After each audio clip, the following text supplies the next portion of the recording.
All right, everybody. So, welcome to Crushing Land, a podcast dedicated to unlocking the secrets to successful land investing. I'm your host, Jonathan Havlis from the Land Method.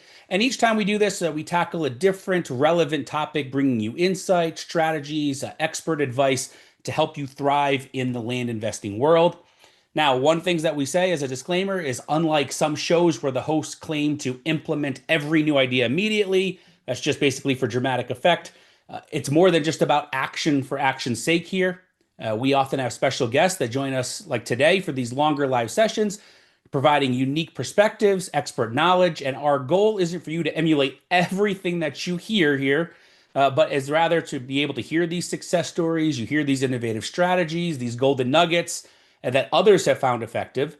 And then you can sift through this, you can look at these insights, and you can decide, hey, what resonates with me? What makes sense on your unique investing journey? Which things do you want to implement? So if you're catching this on replay and you want to join us live next time that we have a guest, keep an eye on our Facebook group, look at your inbox.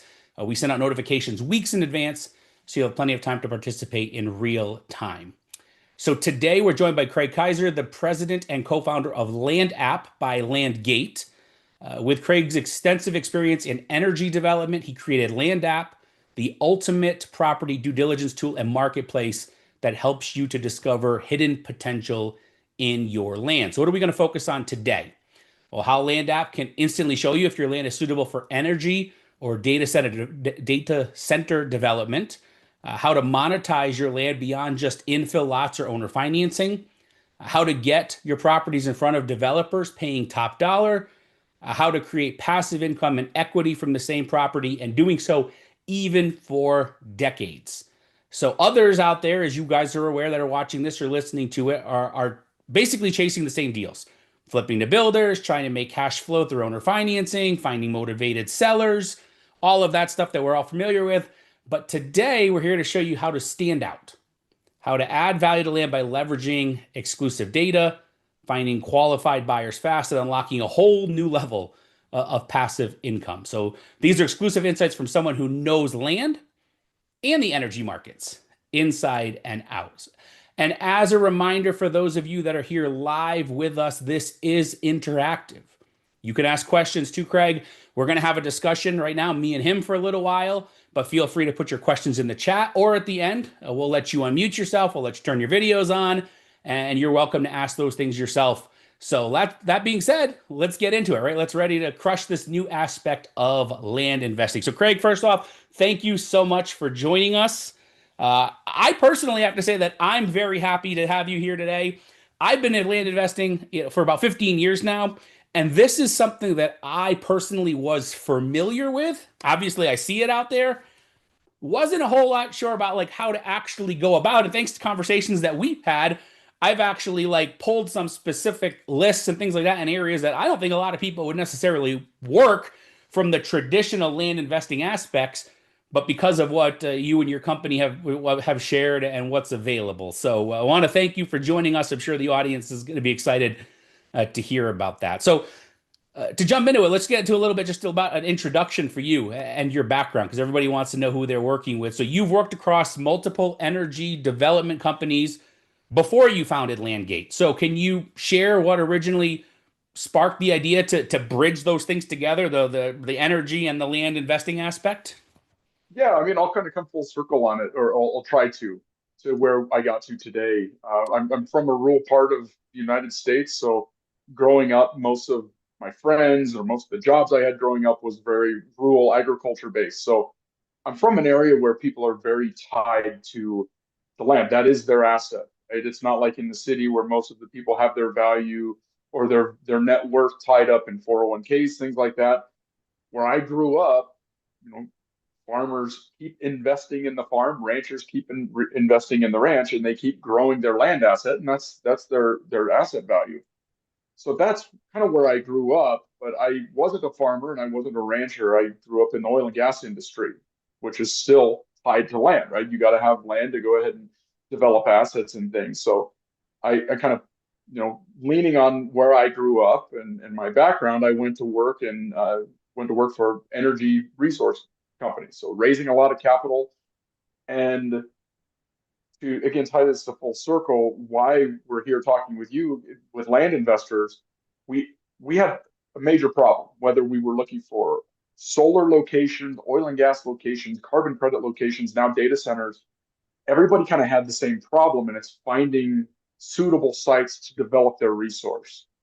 Now, starting 10 years ago, that was different because all of our energy, Jonathan, was coming from the subsurface, and it was different. You have mineral investors, and you still do, but most of the folks who were buying and selling land weren't really too concerned with the minerals because it's a whole different can of worms. Well, that's changed. Now most of our energy is coming from the surface, right? So you have energy companies that I used to work in, I used to be an executive in some of those, fighting and battling, just like you said, competing for the same exact types of sites that the folks listening here and the listeners of your show, everybody's trying to find sites, land resources, and what we developed and what we found, because when we first started the company, we worked very closely with landowners in kind of a brokerage basis, and we would provide guidance and things. What we found out is every land investor, every landowner wanted to know the same thing. Is my property good relatively? Is it good or bad for solar energy or battery storage or wind energy? Because they started to understand that this is potential uh, income on the properties now, but they didn't have the information, they didn't have the knowledge to be able to identify, let's say if it's a parcel that they were holding, is there potential value here? Am I selling below market value because somebody has more information on it? So that was the whole thesis of what we put together. Let's build a platform that's very much like Zillow. I know we're in land here. People hate Zillow because their land platform is that's not what they're going for, right? That's not exactly what they nail. But when you're buying houses, you go to Zillow. What relatively is this worth? Where's the value here? We went to build something very, very similar to that on the land side. What are all the different potential revenue streams or value streams on this piece of property? So if you're buying it, selling it, holding it, you're actually making relatively strong decisions there because now you are exposed to new information that you didn't have before.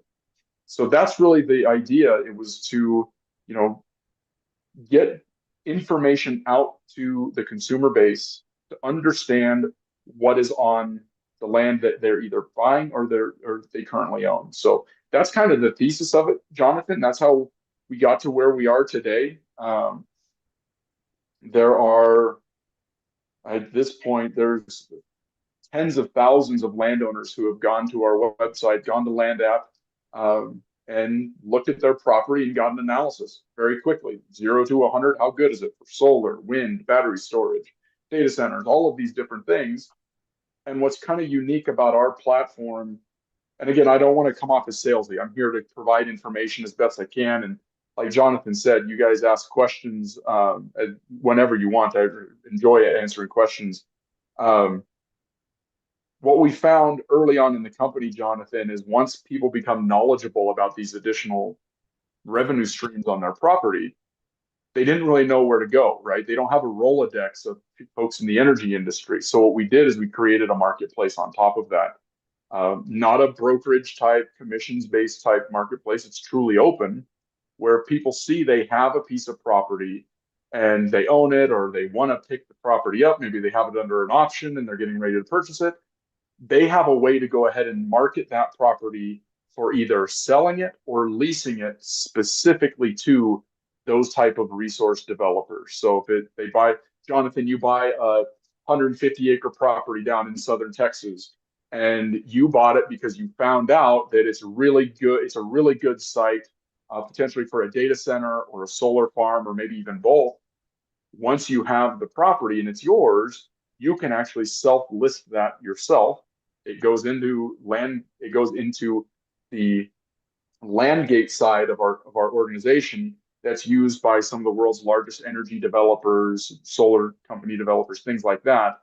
And they actually see you raising your hand. So they see your opportunity, they reach out to you, and if you get a deal done, great, because we're not paying or you're not paying a fee or commission to us because we're not brokers. That's not what we do. We just simply provide information out there to folks, and we connect developers of resources with landowners. Yeah. And since you brought it up, we'll talk about it more at the end. Because you already said you didn't want to come across salesy, and I know everybody always wonders like, oh man, what are they trying to sell me and that kind of thing. Sure. Your main product, the expensive product, and where you're is LandGate, That's which right. everybody here, you have no need for that. No need. It doesn't fit us. That is for the people that are the ones going in and doing these projects. The actual land app aspect for the due diligence and for the listing and all that, we'll get to the cost on it, but basically it's nothing. I'll tell you now. We'll get to it later as we get into it. But for those here thinking like, oh man, how much is this going to cost me? Or it's literally like, it actually can be nothing, but even the paid version is literally like pennies. So it's like, That's right. just so everybody here understands that. So from the perspective of us and what Craig is talking to here, because he's combining two people together. Obviously, we are one side. We're the land sellers.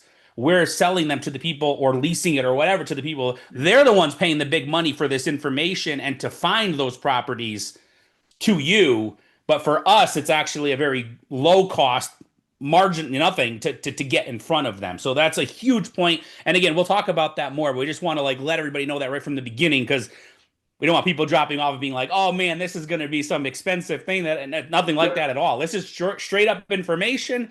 Yes, there's an app and it's literally like next to nothing. So and again, you just say it, I guess, right now, right? It's only what is it, $6 a Yeah. month? Is that Yeah, let me show the folks what. Yeah, it's $6 a month, just so you know, and I'll go down that rabbit hole just a tiny little bit, Jonathan, for the folks to understand the technical side of what we do. My background, I'm a scientist by background. My partner who founded the company with me is an engineer and a mathematician. So we've been on the side of the equation of highly technical, very expensive data, getting access to due diligence criteria that the vast majority of landowners and land investors don't have access to. So we have a side to that company, and I'll just touch on it briefly. If a data center developer wants to know how close they are to a gas offtake facility and how many volumes of cubic feet are going through there, and then how close they are to a substation, and how much power is available in 2033, and how much it's going to cost, we do all of that stuff as well. You don't need to know any of that stuff from an early due diligence and landowner's perspective. You relatively need to know, is this good or bad for any of these resources? So this is a live look at the platform. Again, for $6 a month, you get this. We have a really nice mobile friendly version as well. You can download it in any of the either Apple Store or Google Store. It's LandApp, LAND app. But you get access to ownership information and parcel boundaries nationwide. Let me say this again, nationwide ownership and parcel information for $6 a month. Just that alone blows a lot of the other applications out there out of the water.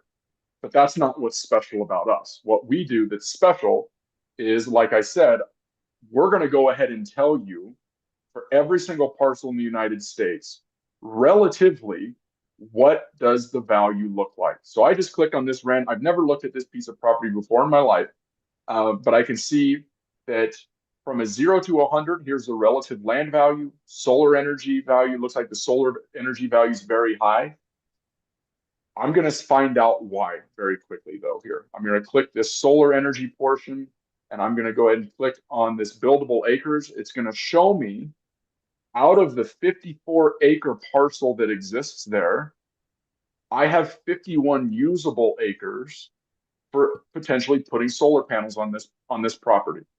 Found that out instantly, right? I can do that with every single parcel across the United States. If there was a large commercial building on here, I could actually find out how much revenue I would generate from putting solar panels on that property or on that rooftop. And I can actually get a calculation for this specific area, this parcel. If I was to lease this property out for solar energy, maybe I don't even own this property yet, but I'm looking at potentially buying it. I can look at this and say, we have calculated, LandApp has calculated that this piece of property could roughly generate approximately $420 per acre per year if I was to get a solar project put on my property. Okay, that's just one aspect, right? That's just one aspect of solar. I can do the same thing for land. This is really useful from what I've seen with due diligence. Again, we're talking about due diligence. This gives me a really nice breakdown of what I'm actually buying. We've worked with, and I myself personally have worked with some of the largest landowners in the country, if not the world, private landowners anyway, for them to use this platform, this data to simply find out what they own. So for this piece of property, I get a really, really nice breakdown of exactly what's there. So pasture land, there's 43.6 acres. There's the relative value on that. There's woodland, there's 7 acres, and I can go ahead and see what types of woodland I have on that. Now, what's really cool for if there's any agents or brokers listening or appraisers, I can change all of those values and I can come up with my own value. If I don't agree with what LandApp is saying, if I don't think that um, let's go down here to the pasture land. If I think the pasture land is worth more than this $2,600 an acre, great. I think it's worth 3,000 an acre. I can go ahead and update that, and right away, I'm getting an understanding of what I think this property is worth. Okay, I can save that. Um, and I can go ahead and it's going to adjust my values and all of those things. So I can truly understand, great, you're buying this 54, Jonathan, you're getting ready to buy this 54-acre piece of property. What are you actually spending your capital on? How much of it's going to be pasture land? What are you dedicating to the pasture? What are you dedicating to the developed portion of the property? What about the woodland? All of these different things, you can get a really, really granular analysis of the piece of property that you're looking at. On the Yeah. other side of the coin, there's this risk portion. This is what I think is most important. When I'm buying my own personal properties, Jonathan, I don't care really at anything about the values until I look at this. Because this is basically telling me my phase one type analysis for the folks that are just getting into land investing. Your phase one, that's basically telling you what type of contamination risk do you have on the property.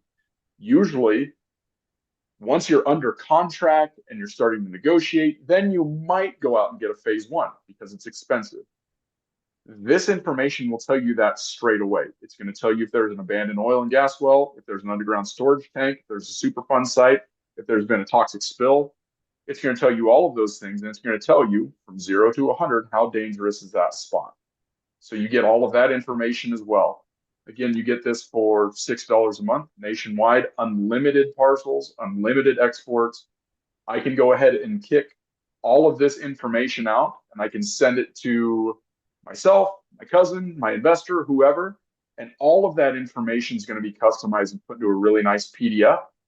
And I can have that for all of my assets that I'm holding, anything I want to buy. It summarizes all of that information in one spot, and it's going to tell you basically everything you need to know: soil, trees, amenities, features. You're probably, I don't know who, again, I just looked at this, I randomly clicked on this parcel. I probably at this point, just spending a couple minutes with you all, know more about this piece of property than the people who own it. That's the power of the tool that we put together here, Jonathan. So again, I don't want to come off as salesy. I'd be more happy to.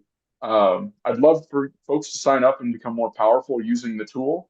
But we look at property a little bit differently, right? But I think that's the big thing that this tool allows you to do. And we need to that's the kind of frame of mind I'd like to kind of get folks thinking about here is if you're buying land right now and you're only thinking about 2 or 3 ways that the value is truly going to come from, you're probably there's a really strong likelihood that you're missing the boat. There's a Yeah. really strong likelihood you're missing the highest and best use because the uses have changed significantly on land in even just the last 5 years. And that's going to change. That's going to change with the data center stuff we've been seeing, Jonathan, where the power is going to come from, hooking into behind the meter type projects. Uh, that's going to be a moving target of what your highest and best use is. And if you don't have the data, you're kind of guessing. Yeah, I've seen that myself. I just drove from kind of where you are, like Denver, back to Salt Lake City here. off the interstate, nothing out there, but there's little solar farms Yep. and like other little buildings that like are gated off and used for something. I don't even know what they are, honestly, but there's obviously little packages around that people are using this for where there's nothing else happening. A place that a land investor normally probably wouldn't go, Hmm. but now it's like maybe it makes sense. And I will say one thing as far as the app itself for our listeners and for those of different things. So two different things. So one, the due diligence itself is phenomenal. So I actually plugged in a property that I had that was tiny. It was a quarter of an acre. I knew it was going to be absolutely no use for anything other than just flipping it or selling it, for. But it did tell me about the soils. It told me about like if there was wetlands. It told me so a lot of the stuff that we worry about just with like infill, it still gives you that information. On the flip side, my business partner, Genus, he was just doing one and he was looking at it and he ran his through. And yes, he had some ideas in his head about where he wanted to go with it, but it also showed him a very high solar score. And it was large enough that it made sense. We're talking about multiple acres here, 50 acres or something like that. It's not this little dinky.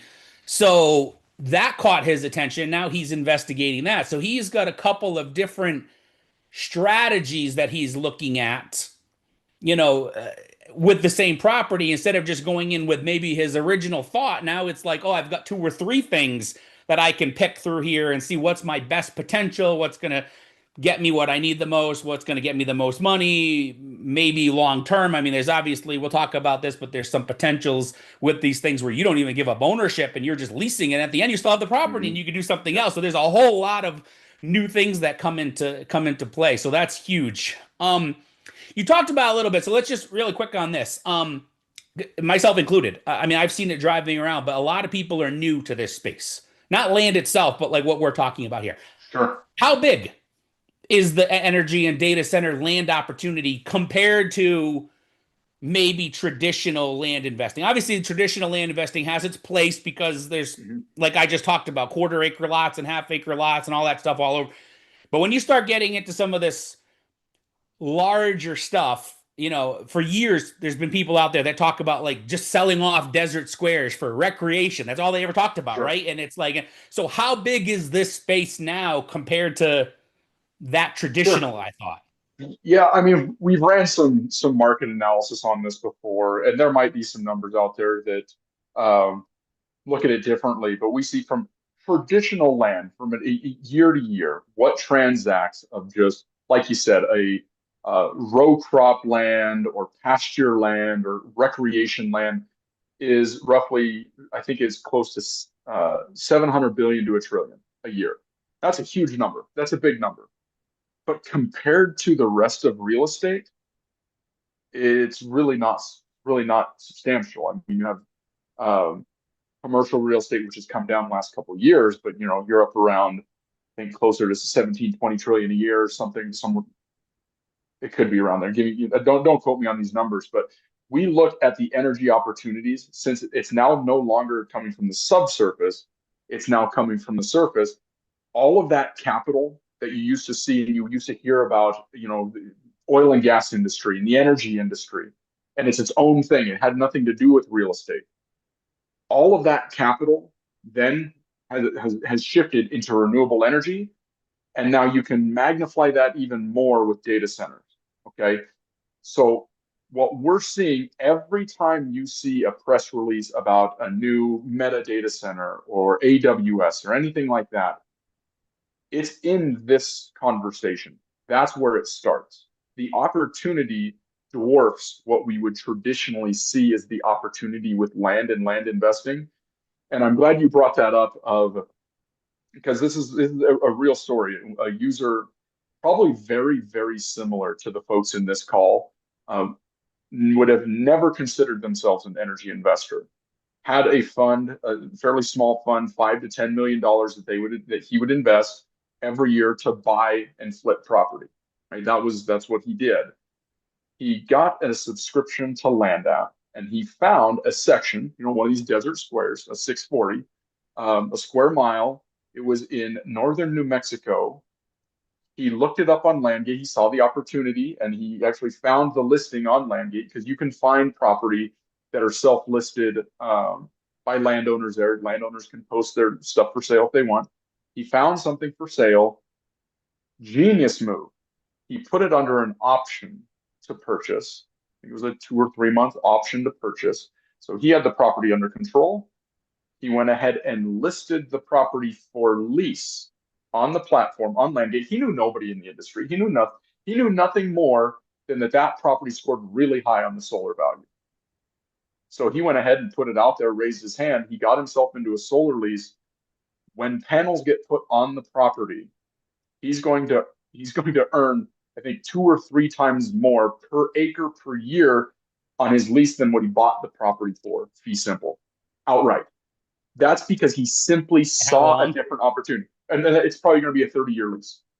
So that's not. So he's making all of his money back in first year, less than a year, and he's got 29 years of, and it's a lease, so he owns the property in 30 years. And he owns the property when the panels come off in 30 years. So that's, you said it early, Jonathan.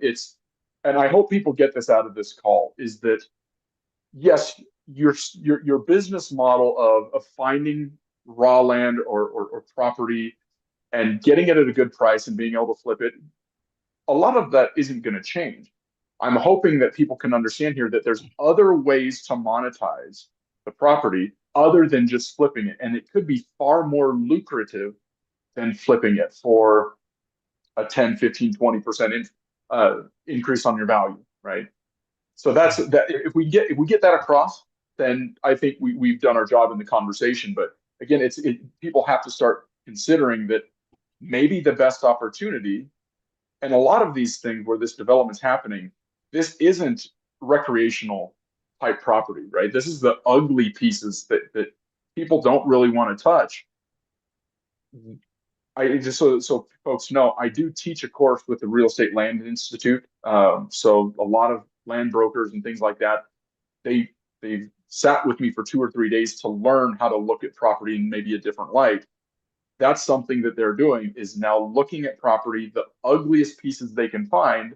You know, if people know what a substation is, where all these transmission lines are hooked up and these big robotic looking things, they're ugly to look at, and nobody wants to buy the pieces. Nobody wants to buy that lot right next to it. It's going to be tough to find a buyer because it's so ugly and you're sitting next to that fence and there's transmission lines. If there's someone in this call who's thinking about that lot, that parcel, and they're like, well, I could go buy one of those right now, that could be a really, really great opportunity. Because with what me and Jonathan are talking about here, when you're generating power or pulling a lot of power, which means a data center, they consume enormous amounts of power. On the solar side, the wind side, the battery side, they have to push power. They have to go to those substations, right? They have to be close to those substations. I've found working with some of these realtors is the pieces of property that they couldn't move, they couldn't sell, meaning they're completely undervalued, ended up being some of the most valuable pieces of property that they had ever bought or sold. Yeah. And it's the nice thing of this is, I mean, not completely, but it's way more passive than other aspects. Like we owner finance stuff, but it's paid off in 5 years or something. Mm-hmm. This is actually kind of more like a commercial real estate aspect where you own it, you're leasing it out for X amount of years, whatever it may be, type of thing, that people familiar with, like, those buildings and things like that. We're kind of taking that into the land space here.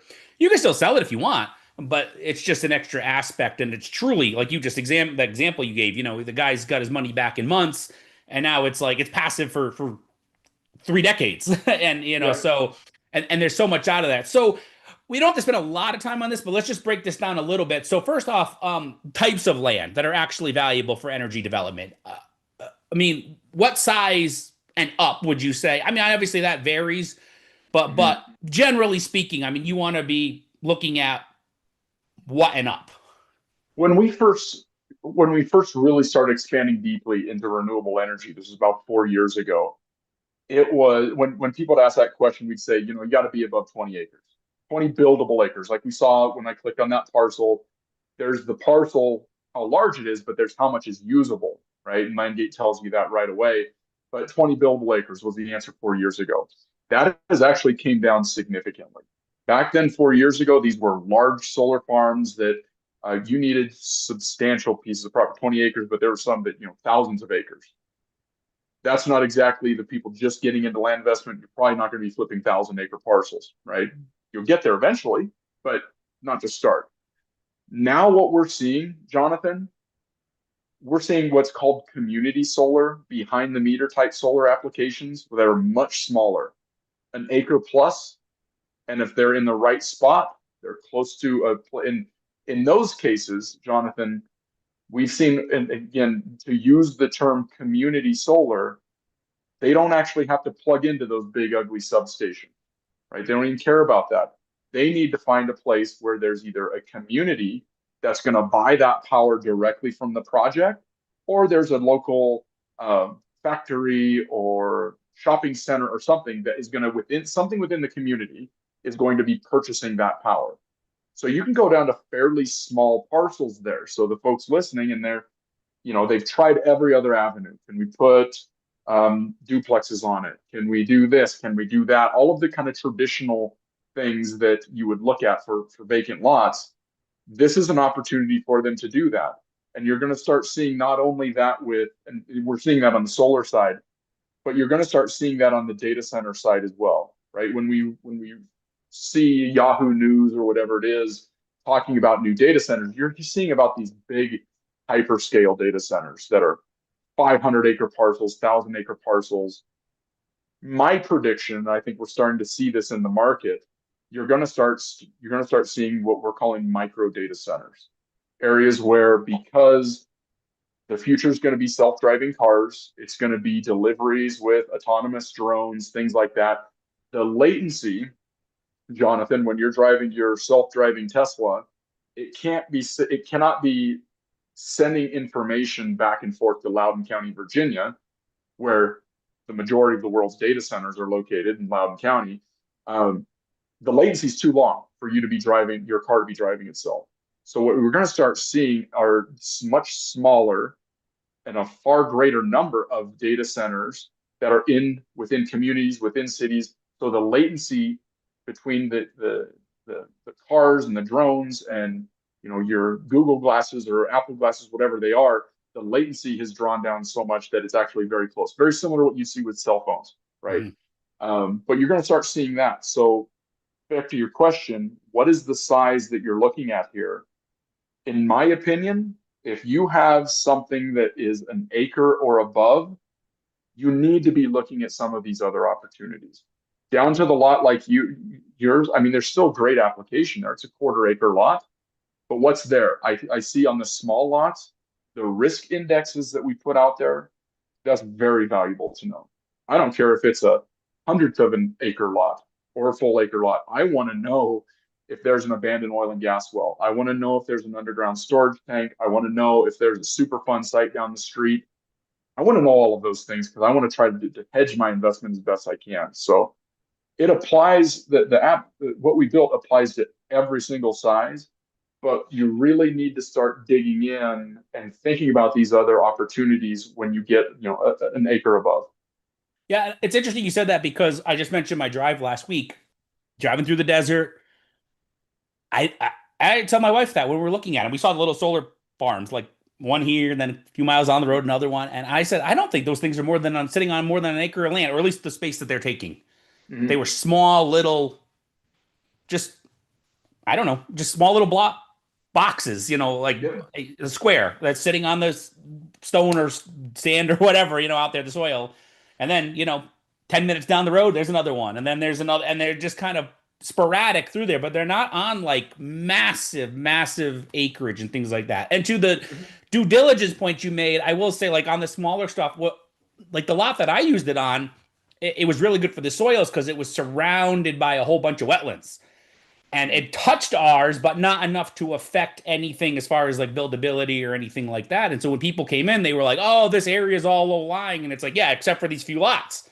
This one's not. This one's higher. It's this and it's that. And I actually submitted, like showed them the reports, and they're like, oh, this is great. And I ended up selling those lots pretty quickly, with That's that. great. So, I mean, because that thing generates like a 18-page report or something on the, that. So it's very comprehensive on what you're getting.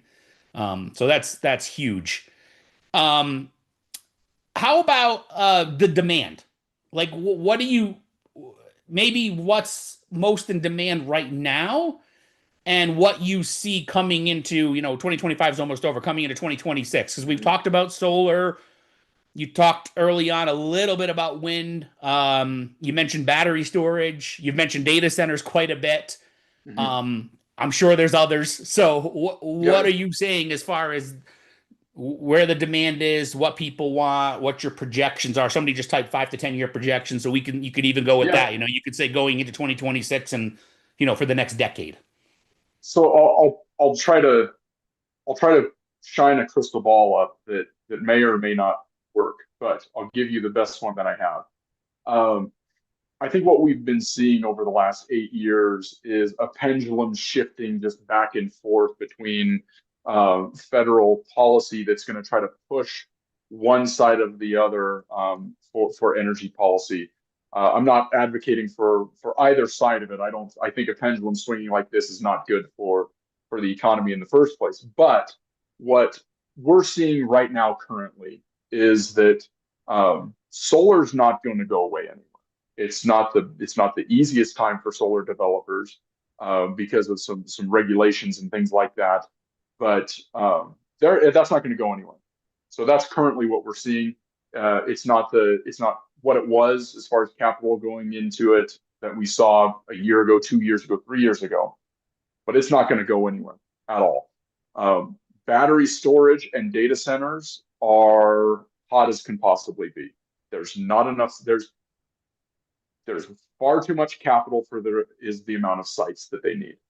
Okay, so and for people, let me just explain for battery storage. These are literally just enormous battery packs where during the day in areas where Jonathan was driving through and there might be a bunch of solar farms or wind farms and they're generating a lot of electricity during the day, but it's not being consumed.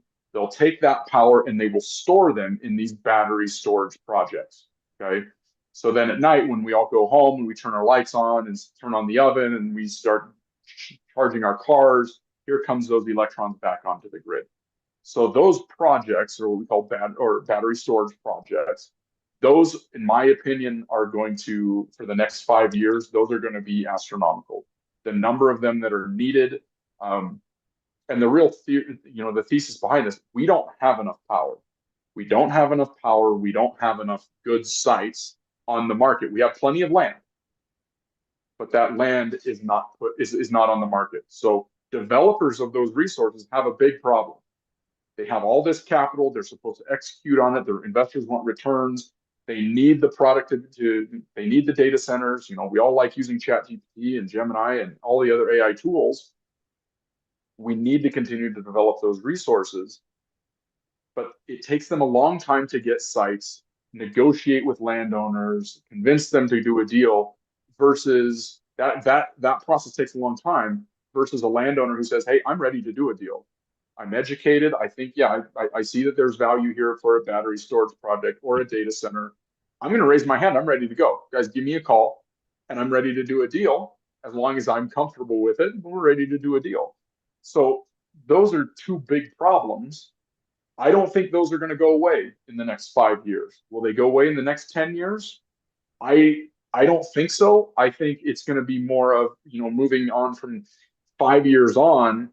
I think you're going to start seeing in the data center space, which is where the vast majority of capital is going, tied to anything related to land.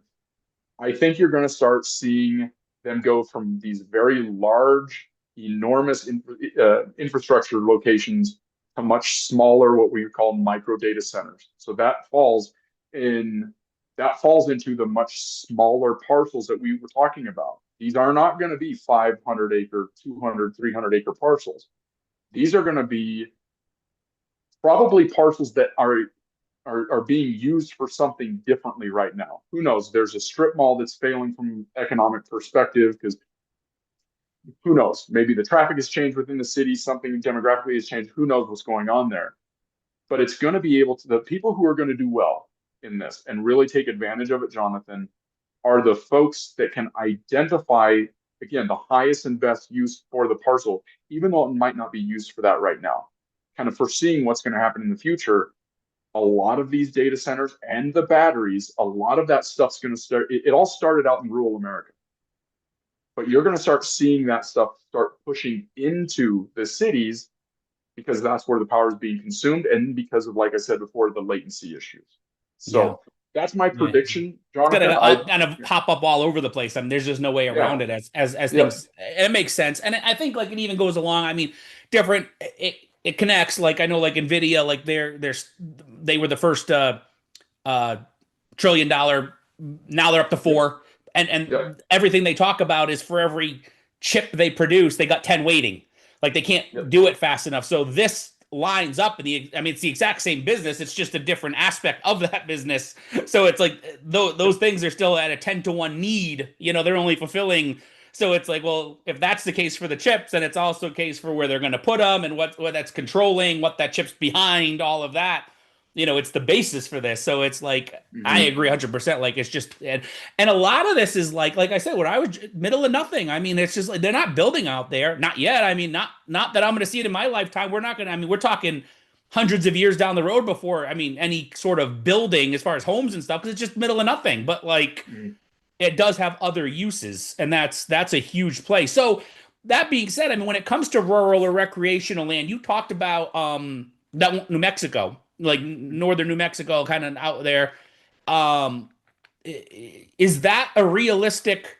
These recreational things that people that's what people are viewing them as now. Are those realistic properties to look at and tap into these opportunities, or does it require at least some sort of infrastructure? So, I mean, it's at the end of the day, the beauty's in the eye of the beholder. Like, how much information do you have? And that's what I think that's the powerful thing that LandApp provides is you're not guessing. There was a lot of speculation before we started really pushing into the renewable space. There was a lot of folks that I knew personally from the oil and gas world who jumped into the renewable world and didn't really understand it that well. And they were speculating purely off of, I'm just going to go buy land next to this transmission line, these big highways for electrons. I'm just going to go speculate and buy that. And they didn't do well at all. they they lost a lot of money. The reason why is because they were guessing and they were speculating. To your question, is this like something viable to go look for? I do it personally. I do it personally in my free time. I'll go ahead and I'll look. And on LandGate, I'm going to turn on the listings that are for sale, and I'm going to go ahead and I'm going to just quickly turn on some data layers and see, is this listing sitting in an area that's high value for any of these other resources? Then I have to think to myself, okay, what are they selling it for? Are they selling it for goat pasture prices, not seeing any of the other opportunities? Well, then I have an opportunity there. Are they selling it for? And that's the thing. What are you selling? What are you, number one, for you investors on the call, what are you valuing the property based on? Are you basing it off of the row crop? Are you basing it off of a hunting lease that can be on the property? Are you basing it off of something that everybody knows? Well, if that's the case, if you're buying it and everything that you know about the property is in the listing photos and everybody in the world knows about it, you better be a really good negotiator because that's how you're going to make your money is you're going to be able to negotiate the price down. I don't like doing that because I'm not a great negotiator. I'm really not at all. So I make good deals because I know more than the other people. So I'm going to look at it and I use this analogy a lot, Jonathan. It's the movie. Have you seen the Daniel Day-Lewis movie of There Will Be Blood? If it He's a did, it's been a prospector. while. It's a good. He's a prospector for oil and gas in the early 1900s, or yeah, early 1900s in California, and he comes across this big farm, and it's not great land at all. It's really tough. They can't grow much at all, and the prospector goes there because he knows there's oil there, and he says to his son, he goes, "I think we're going to buy this farm from this man. What kind of prices should we give him?" And his son says, I don't know, Dad, what do you think? He goes, should we give them quail prices? Because that's what they were using the property for, was hunting quail, or should we give them oil prices? And the son says, well, we should give them quail prices, right? So that's what you need to understand. What value do you see on the property? Okay, what do you see? What are the sellers see? What are they selling? What value proposition are you buying? And what value proposition do they understand they have, right? Now, if you're good, like you, Jonathan, you have the data and you're a good negotiator, I think you can do very, very well in this space. I can do well just by simply having an app. I can go in any part of the United States, and for whatever is listed or being sold or I'm looking at for due diligence, like I said, within a minute or two, I probably know more about the property than the people selling it, unless Mhm. they're using the Yeah. LandApp as well. And I'll say one thing just from the real estate perspective and where people stand and how they act and all of that, years in the business and just knowing it and seeing it, because you just see it still being out there. People basically fall into the same things when it comes to their properties. If it's a big farm, it's how much is the developer paying me to put homes on it, right? Because you see that all the time. They take over. That's in my area right now. It's just like thousands of homes going in where there used to be farms. And that's their end of their play. Now, conversely, I also live in an area that's high desert and the sun shines 350 Yeah. days out of the year. And there are other plays, but people don't go there. Where I lived in other areas, it's what's the timber worth or what's a Yep. hunting lease. Yep. People tend to fall in the same buckets over and over and over again. And personally, I believe that these ones you're talking about, these buckets are, if we're talking having this conversation in 2040, those are going to be way up there. Everybody's going to be thinking that the way they're just not there yet. So we're ahead of the curve, and if you're ahead of it, that means you have, because the developers are still looking to do it. So that means more potential for us. But just so many people are skipping it because they just go with what they know, which is building, hunting, timber, things like Yep. that, as opposed to all the other possibilities that are out there. So it is something to look at. And like I said early on, I mean, to me, again, we're not trying to sell it. To me, it's not even really selling. It's $6 to $6 a month to basically get unlimited. Put all your properties in it. Just get a report, get your due diligence. It's going to save you a ton of time on your due diligence to get information, even if it is just flipping a single property to somebody that's going to build or whatever. You think about how much more information you have that you can now present to that potential buyer and say, this is this, this is this, this is this, that you could even share it with them. How Yep. much better do you look being able to do that? And then if in chance you happen to come across, like Gina's talked about, where all of a sudden it ranks super high for solar, and now he's going down that road and looking at it, more power to you, right? Or you can start evaluating properties as you get a little bit more familiar with it, to maybe even say, hey, you know what? I don't want this to be a niche. I don't want this to be a one-off. This is what I want to start doing. And these are the type of properties I want to start tackling. It's up to you, all the listeners, how you want to do it. So we had a couple questions come up about this, and again, I know it's proprietary, so you don't have to go into insane details here, but a little bit on the app, like how it evaluates, how it's pulling the information, how it has all that in there, Yep. the data points, the analysis, what's happening behind the scenes, and all that. So if you want to kind of give like the overhead view, just for like people that might be, just to make them comfortable with what they're pulling from you. Yeah, absolutely. And that's a great question because, and I think Joshua had a question. Um, if you're looking for this in the Play Store right now, again, it's LandApp, LandApp. It's in Apple and Google in those stores. And Jonathan mentioned it earlier that there is a free version to this. Like if you only have one property and you're only going to look at one property, you can get that analysis for free. If you want 174 million parcels across the United States, well, it's six whole dollars. A big upsell there. So yeah, it's not a big cost. But let's say, for instance, I'm just going to jump to an area where I think this is the Front Range of Colorado. I'm going to go ahead and just click on. Let's see it. Click on this piece of property. What it was doing when I clicked on it, and what it's doing now is, and we looked at the buildable acreage, it's calculating and it's identifying where are all the exclusion zones. So maybe let's look at one where there's a bunch of exclusion zones. Let's look at this guy here, where there's going to be a bunch. And we look at the buildable acreage, and we see there what we've got. Okay. And it's going to go ahead and start calculating all of the different acreages for each one of these parcels. Every one that I look in, speaking of solar farms, right? We can go here and look, and a ton of solar farms everywhere. but I can go ahead and start getting that information very quickly about each piece of property. And that's what it's doing. It's going through and calculating all of the different technical information. So how close are you to a substation? How close are you to a transmission line? How close are you, or what is the power pricing? How much are you going to get paid? All of those different things. That's going to be ran through a calculation for each one of those criteria. That's really the proprietary nature of it, is if you had an engineer or a scientist in your back pocket basically saying, hey, here's the value, here's what it's worth. And you don't want to know all the technical information. You don't want to know what the local marginal price is. You don't want to know what's in the interconnection queue. You don't want to know all the technical information, but you just want to know, just tell me, is this relatively good or bad for what I'm looking at? Okay.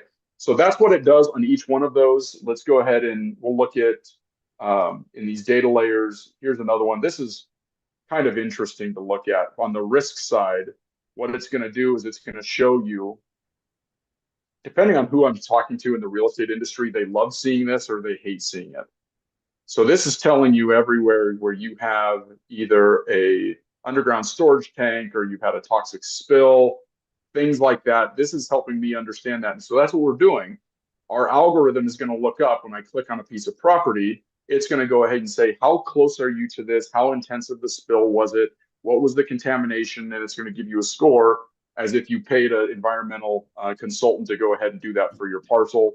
Do the same thing for minerals. Let's see, it would go ahead and tell you where your nearest mining locations are at, what type of bedrock are you going to be in. And let's go ahead and let that load here. In a second, it's a little bit slow when we're going through a screen share. Yeah, Zoom and apps never work well together. We've No, noticed that with other stuff. Yeah. Yeah. So as it's loading, you're going to see there's different, right? We talked about the soils, right? There's soils, some of them expand, some of them, they high clay, high sand, things like that. Well, there's also bedrock portions to it as well, where you can go ahead and see where you are sitting under limestone. You might have sinkhole risks, things like that. But I can go ahead and zoom through and take a look at all of that information very quickly. And that's what it does. So every time you click on a piece of a property, it's going through that analysis and it's feeding you that information back. So I hope that gives a general explanation of what it's doing in the back end. Yeah, and honestly, people that are listening, watching, whatever it is, for the price, sign up for free. I mean, just go plug one in and start playing. It's like it's nothing. Yep. And then after you see the value, you can. But at least you can. The best way to do it is to get your hands in it. Because even when I started with it, I was like, oh, I don't know how much value or what it's going to help. And then I looked at it and I started digging. I was like, oh wow, this is really robust. And then it's like you start getting into it more. So. Somebody just said $6 is a no-brainer, right? It's like, yeah, it's like it's not even really a cost. I mean, that's a cup of coffee now is $6. Yeah. It's like so. It's like, and that's a month. It's not like it's a. So, for those looking at the potential, we don't have to, and I know you don't. We're not. We're just going to speak in generalities here. So, say you got 10-acre parcel, the 10 acres that you're looking at, because that's something that's not. For somebody newer, it's not something that's when you talked about the 500,000 acres. Most people that are new or even a little bit of time into it are going to freak out over something like that. But let's go with like a 10 acre. 10 acres is a good wheelhouse. And that's a number that a lot of people could. So let's say a 10-acre property, can that really produce a 5 or 6 figure income on something 10 acres to. If you're positioned right and it fits the It can, if it's the right site, it certainly can. I mean, again, it comes to what is the value that's being identified from the person selling it, and what is the value being identified from you purchasing it. If you're buying a piece of property from someone who knows, let's say that 10 acres, Jonathan, it's 10 fully buildable acres. There's no flood zones. There's no pipeline easements. There's none of that stuff you'd find on LandGate by clicking on it, but there's none of that stuff there. So So you have full 10 buildable acres sitting right next to a substation. LandGate's algorithm has fed down to LandApp and telling you, yep, there's capacity here. You can go ahead and you can pull or push a lot of electrons from this particular site. Okay, you're going to know that because there's a 0 to 100 score. I get every time I see something pop up, my Yeah, I just brain did goes it. sideways. My brain goes so. You're going to know that from the 0 to 100 score. But if I'm looking at, and let's say that's a really good site for, like we were talking about earlier, battery storage. Okay, these battery storage sites are not the 100-acre parcels. These are much smaller, smaller parcels. I've seen them down to 5 acres, and these are fairly large battery storage projects.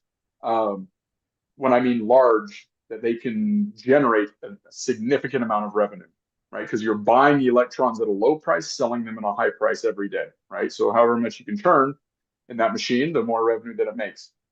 Now, most of those sites for battery storage and data centers, whether it's small or large, the vast majority of sites that we've seen on the LandApp side has been purchases. So they don't want to lease those properties. They just want to come and buy your 10 acres, Jonathan. So let's say you found that piece of property.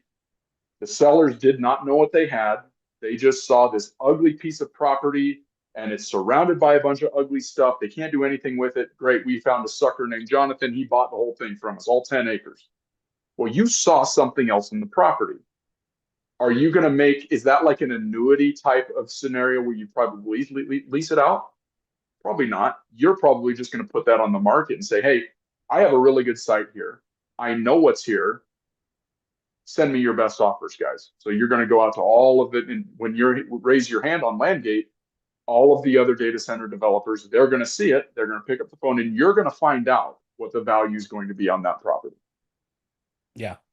And one point you brought up there that let's not, because I don't want to have it missed, is these are properties that from other perspectives don't look good.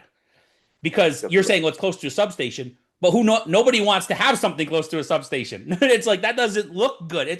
It's like I was thinking about all the properties over the years that I've had that were near things like that, or high tension lines running near Yep. like nobody's Yep. gonna, it's just empty space. And it's like this would have been perfect had I thought about, now obviously this was like a decade ago, so it really didn't even exist at that point, a little bit, but now Mm-hmm. it's even more so things that you could look at. And one of the things you've mentioned it a few times, and we should highlight this, is you keep talking about like listing it on there for them to find you. That's actually free, right? There's no charge Correct. to list a property. So if you want to go and you're like, okay, I've done this and I've used the app and I found this score, and now I go back, let's go back kind of through our method. And he gave an example of somebody that's not a student of ours.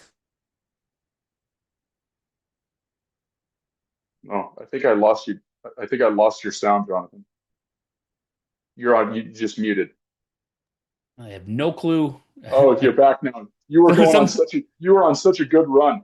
I think You were on an it amazing says run it there. says I got muted somehow, but so all I was saying was, you've got I can't remember now. What was I talking about? And you're exactly right. And I do want to touch on it. We're not brokers, right? So when you list your property on there, it's your listing. You don't pay a fee for that listing. You don't even have to be paying the $6 a month if you don't want to. You can list your property to either sell it. It's basically selling by owner, right? Selling or leasing by owner. Okay. There is no fee. There is no commission. So if Jonathan, you put your 10 acres out there and you say, I really think this is going to be good for battery storage, but I really don't want to sell it. I want to see if people will actually lease this out to, if I can lease this out to somebody, well, I can go ahead and do that. You can create a listing just simply to lease the property out. You can select whatever resources you want to go out in front of those types of developers. And if you get a deal done, great. If you don't, it didn't cost you anything. You can delete, you can edit, you can do whatever you want with your listing. It's your listing. And the listing is on LandApp. So I think Jamal had a question there.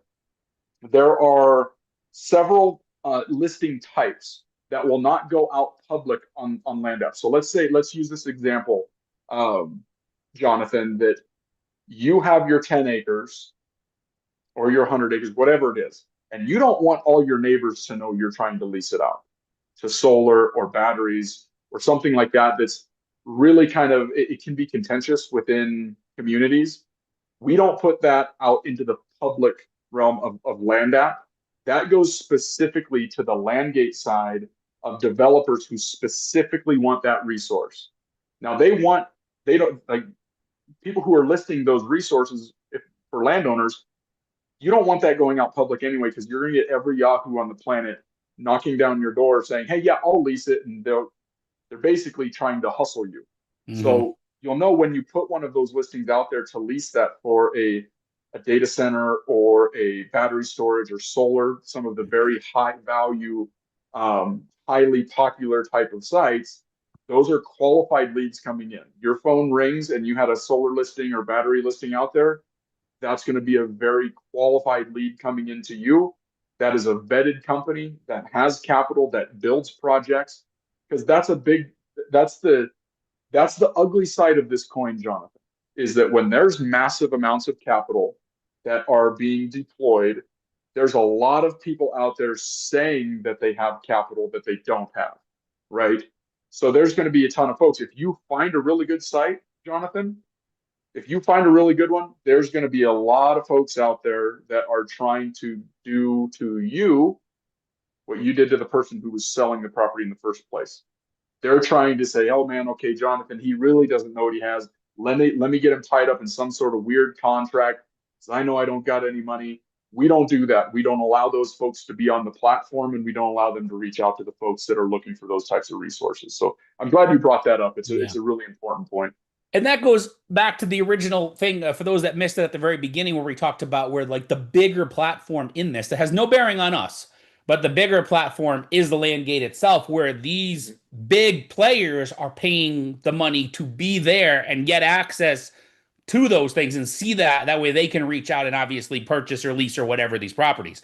And Nick actually asked a question that reminded me of when I got muted, because it was actually kind of what I was talking about. Was you gave that example of the guy that got the property under option, listed it, and then got it leased. In his case, not sold, but he leased it, and then without ever taking title until he had everything lined up. And that Yep. fits a lot of what we do day in and day out, just with regular stuff. We'll get a property under contract, and then we'll get it listed for sale only for X to an end buyer or a builder or whoever it may be, and we sell it to them, or we own or finance it and we start getting money coming in, then we close or whatever it may be. So this is basically, we're following the same premise. We're just doing it with a different product, still land, but a different end user, and what their goals are and all of that. And these, I'm assuming, um, because I'm just going from the developer side as far as like building homes. They're so used to like assignment contracts. You get something locked down and flip. They don't care in the least, right? That Mm-hmm. you're not the owner because you're the one putting it together. I'm assuming that these developers, same premise. It's just a different product. They're not building a house, they're putting on something else, but they don't care either. As long as they get access to it and everything's done right, they don't care who's bringing them the deal. It's like we're still good with it, right? It's just like, Yeah, they're not. That's the thing. These with these types of deals, they're going to run title due diligence. They're going to know who owns the property before a single penny is handed over to the other side. So that's the thing. People need to understand that they're going to find who the owner is, and I would highly recommend that do not represent anything that is not yours unless you have, an agreement between that person. And we have people do that all the time. All the time we have folks, and you see this in the rural part of America where, the matriarch or the patriarch of the family, not, fairly senior, not technical savvy, and you'll see the kids or the grandkids doing the work for them. We see, friends of family members listing stuff, but as long as there is an agreement between those two, we allow that to happen. So, yeah, which yeah, is what our don't, stuff is. If we're going down yeah, that road, and it goes back yep, to, I mean, you gave the example perfectly. The guy got it under option. He obviously in there had wording that allowed him to market it because he did. And then he got involved and he leased it, and then he bought it after he lined everything up. So, and that's basically exactly what we teach as far as other sorts of land. So the same thing yep, here. Now there's obviously a lot of corporate land people out there So how do like these developers feel when you're talking about solar, you're talking about battery, you're talking about whatever, Mhm. data centers, all those things. How do these developers feel about working with like just, us, a mom and pop individual investor as opposed to like these major companies? Do they care? They don't care. It's really site dependent. It's really truly dependent on the specific site.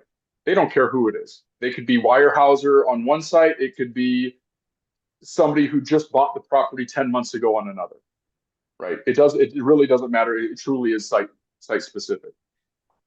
Good. So we've talked about LandApp. You've showed it. Mhm. Um, Identifying a property as suitable. So you don't have to show it here unless you want to, but just more of what the next steps would be. You've got it. You identify it. Okay, this is suitable. I'm going to get it under contract. You get it under contract with the owner. How do you get it in front of the paying developer now? Yeah, let's do that. Let's just look at it. And I'm not going to go all the way through the process, but let's just go into a random area here. I'm just going to grab a parcel. Let's grab this one here. And what I can do, let me move this far. I can go ahead, if this is mine, I own it, I can go ahead and click that create listing button. Now I can add, if there, let's say I own this one and I also own this one, I can go ahead and add that parcel to it as well. So I can, it doesn't have to be one single parcel to give me, an assemblage of a few, but I can go ahead and select the parcels that I want, that are mine, that I want to list. I can go ahead and click next, and I can select whether I want to sell that property.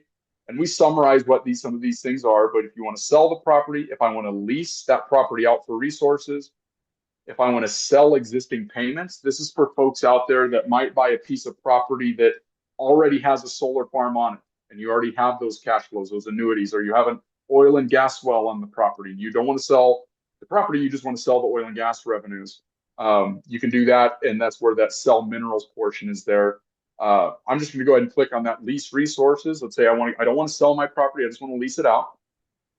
I can click the next button. And what it's going to do, it's going to give me an option. Everything by default is going to be filled out, but it's going to let me select what I actually want. What type of offers do I want to receive? Okay. Do I want to just do agriculture recreation? I can uncheck everything else and do that. If I just want to receive solar, oil and gas, data centers, battery storage, I can go ahead and select those. Once I have what I want, I click next, and we're getting very close to being done here. I can select what type of price. When you're leasing stuff out, I always recommend that you say make an offer, right? Don't set the bar anywhere. Let the market come to you, and let the market set your price. If you're selling a piece of property and you know what it is you're wanting to sell it for, then you can put a full price for the whole parcel, or you can do a dollar per acre price there if you'd like. Really quick on that, just Yep. because I know there'll be a little bit of bounce back or whatever resistance. I just want to address it because I get it. And this is a different world than selling a piece of land to somebody Yeah, that's this building is a the house. leasing side. Yeah, Yeah, completely. even selling it though, it's a different world because they are looking at it Yep. from this is all they do day in and day out, and this is they're Yep. looking at for this very specific. They know their numbers, they know their properties, they're coming in as opposed to like where you have to kind of guide people with other types of sales, right? You have to Yep. work along with to bring them and show them the value sometimes and help them appreciate. This is a totally different world with these. So this is because normally Yep. we would not say put some, you got a piece of property, a half acre lot that you're selling that you want to build on. You don't normally write in the thing, make an offer, right? You're going to Yep. get a bunch of junk. It's That's right. like And this this is here is the and that's the thing. That's different because when because I selected the solar and the data center, the high value stuff, it's not going to go out to the public. It's going to go to those really specific type buyers. And I don't want to throw an offer to them. I want them to come to me first, and I want as many of them as possible. And I kind of want them to know that it's going to be competitive. I know I have a good site, and I really want to work with somebody, but I want to make sure that I'm getting a fair price as well. So I'm glad you brought that up, Jonathan. This make an offer, very, very, when I'm saying that that's recommended, that's certainly for the leasing side. When you're selling, if you're putting a piece of property on here to flip it and you've got a price, put a price on it. because that's a different market. Even if you're selling it for say you're selling it for, which was the one you said, batteries. You said that's almost always a sale. Mm-hmm. Yep, for the Would you most put a part. price then, or would you still make an offer because of who you're targeting?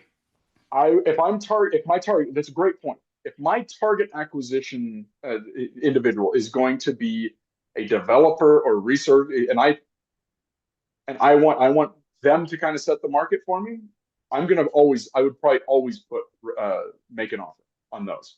Now, if I know Jonathan, if I'm selling my parcel to somebody who's just a recreational local land buyer, I just got a good deal on it and I'm just flipping it.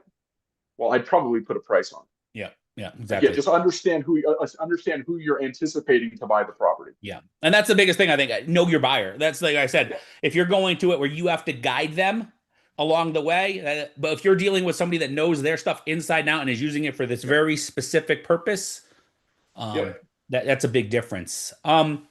Really quick on this because it's come back a couple times. Maybe you could break it down really quick as to which properties, not properties, but which usage is typically a lease and which one is typically a sale. Because you mentioned, like, I think you said like battery things almost always a sale, right? And I think you also mentioned solar is almost always Batteries a and data lease. center. Batteries and data centers. Batteries and data centers, you're almost always going to see them buy the property outright for the vast majority of those. Seen maybe only a tiny handful across the United States where they lease those. Typically, when they're leasing those, that's going to be a government type um, transaction where the government can't sell the property without voters approving it and things like that. When it's a private transaction for the folks in this call, it's almost always going to be a purchase for batteries and data centers. Now, on the other side, when you're talking about leasing, solar energy, wind energy, carbon credits, oil and gas, pretty much everything else. That's where you can have the opportunity to lease that out. You get development of the resources on the parcel, and then just like you said, that's not a like a landlord type agreement. That is more of an annuity. You are hands off. The developing company, they do everything. Operating expenses is completely on them. You're just simply, for lack of a better term, on the renewable side, you're just sitting back getting a royalty. Yeah. And keeping the land. And keeping the land. And that's the Yeah. thing. They keeping the land. Yeah, I got a question. What percentage would you say of people will actually buy like solar? Like if you want to do a solar, do people actually buy those or no? Or is it just Yeah. all pieces?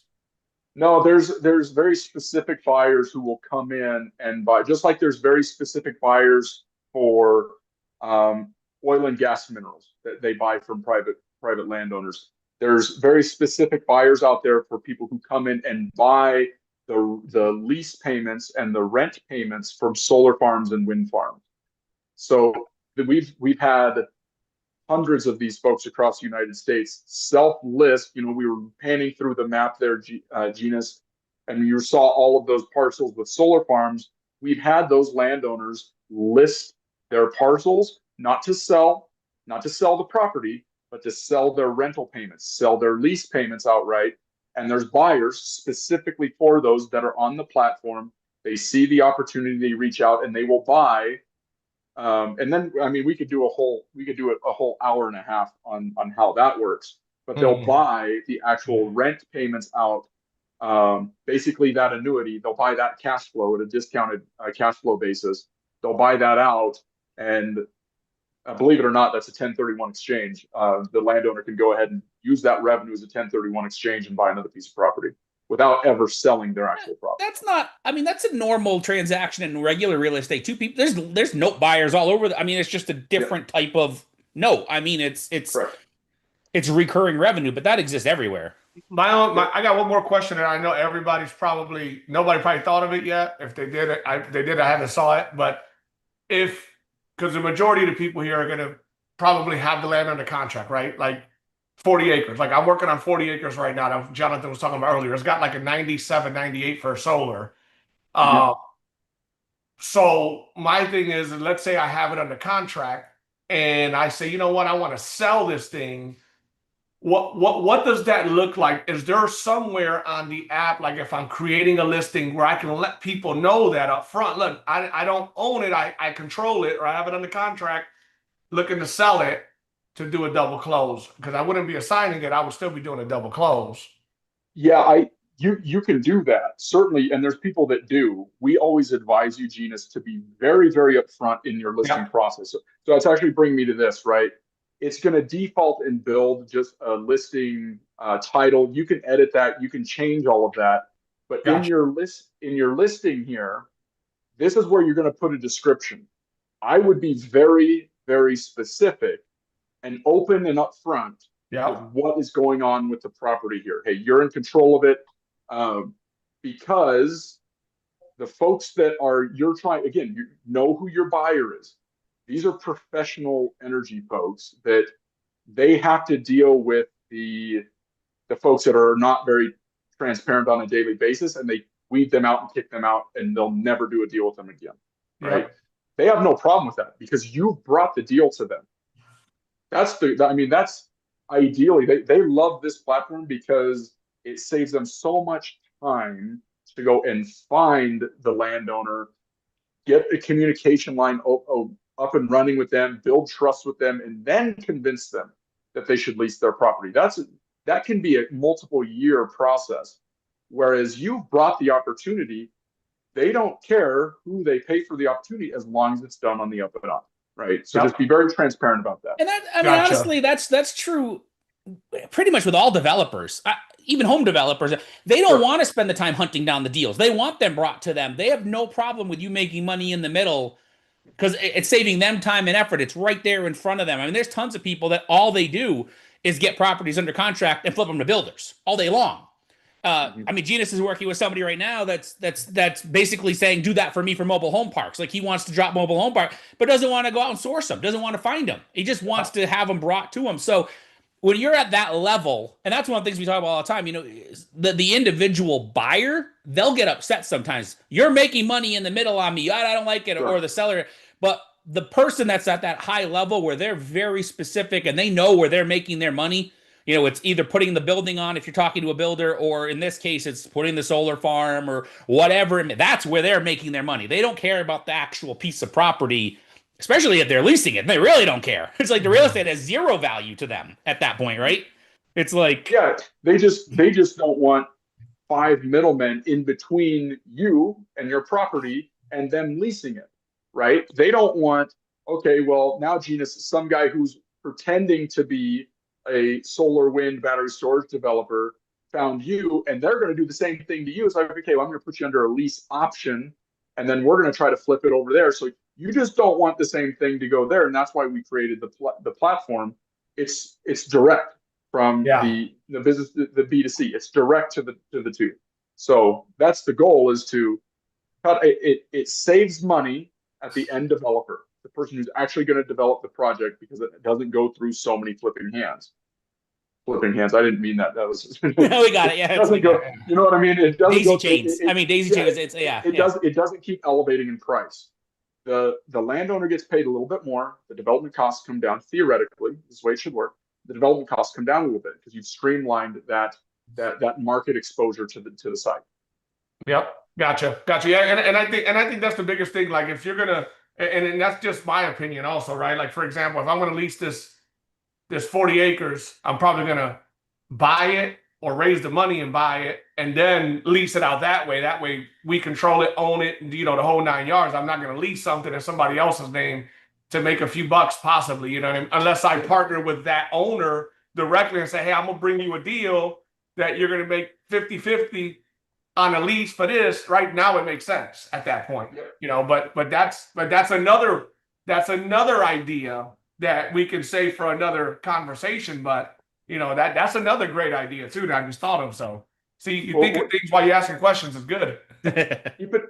keep in mind, Genus, and this is very important for everyone listening, that we put a valuation out there on all these different resources. That is a speculative value. Okay, Yeah. that is a speculative value. That's not bankable. We're not saying that absolutely you should go buy this for that. It's the same as any other type of information. It's speculative. You guys know Yep. this probably better than anyone. It doesn't mean anything until that money is in your bank account, right? So it's just what the app does is it exposes additional potential value on Yep. parcels that you may not have considered. Yeah. Yep. Yeah, it's powerful. I That's agree. true with anything. I mean, that we do. I mean, until you can get a piece of property under contract in a subdivision where all the other lots are selling for X, and you're like, oh, I got a steal of a deal, and then you find out your lot's not what everything else was, and it's not. Or conversely, sometimes it works the other way.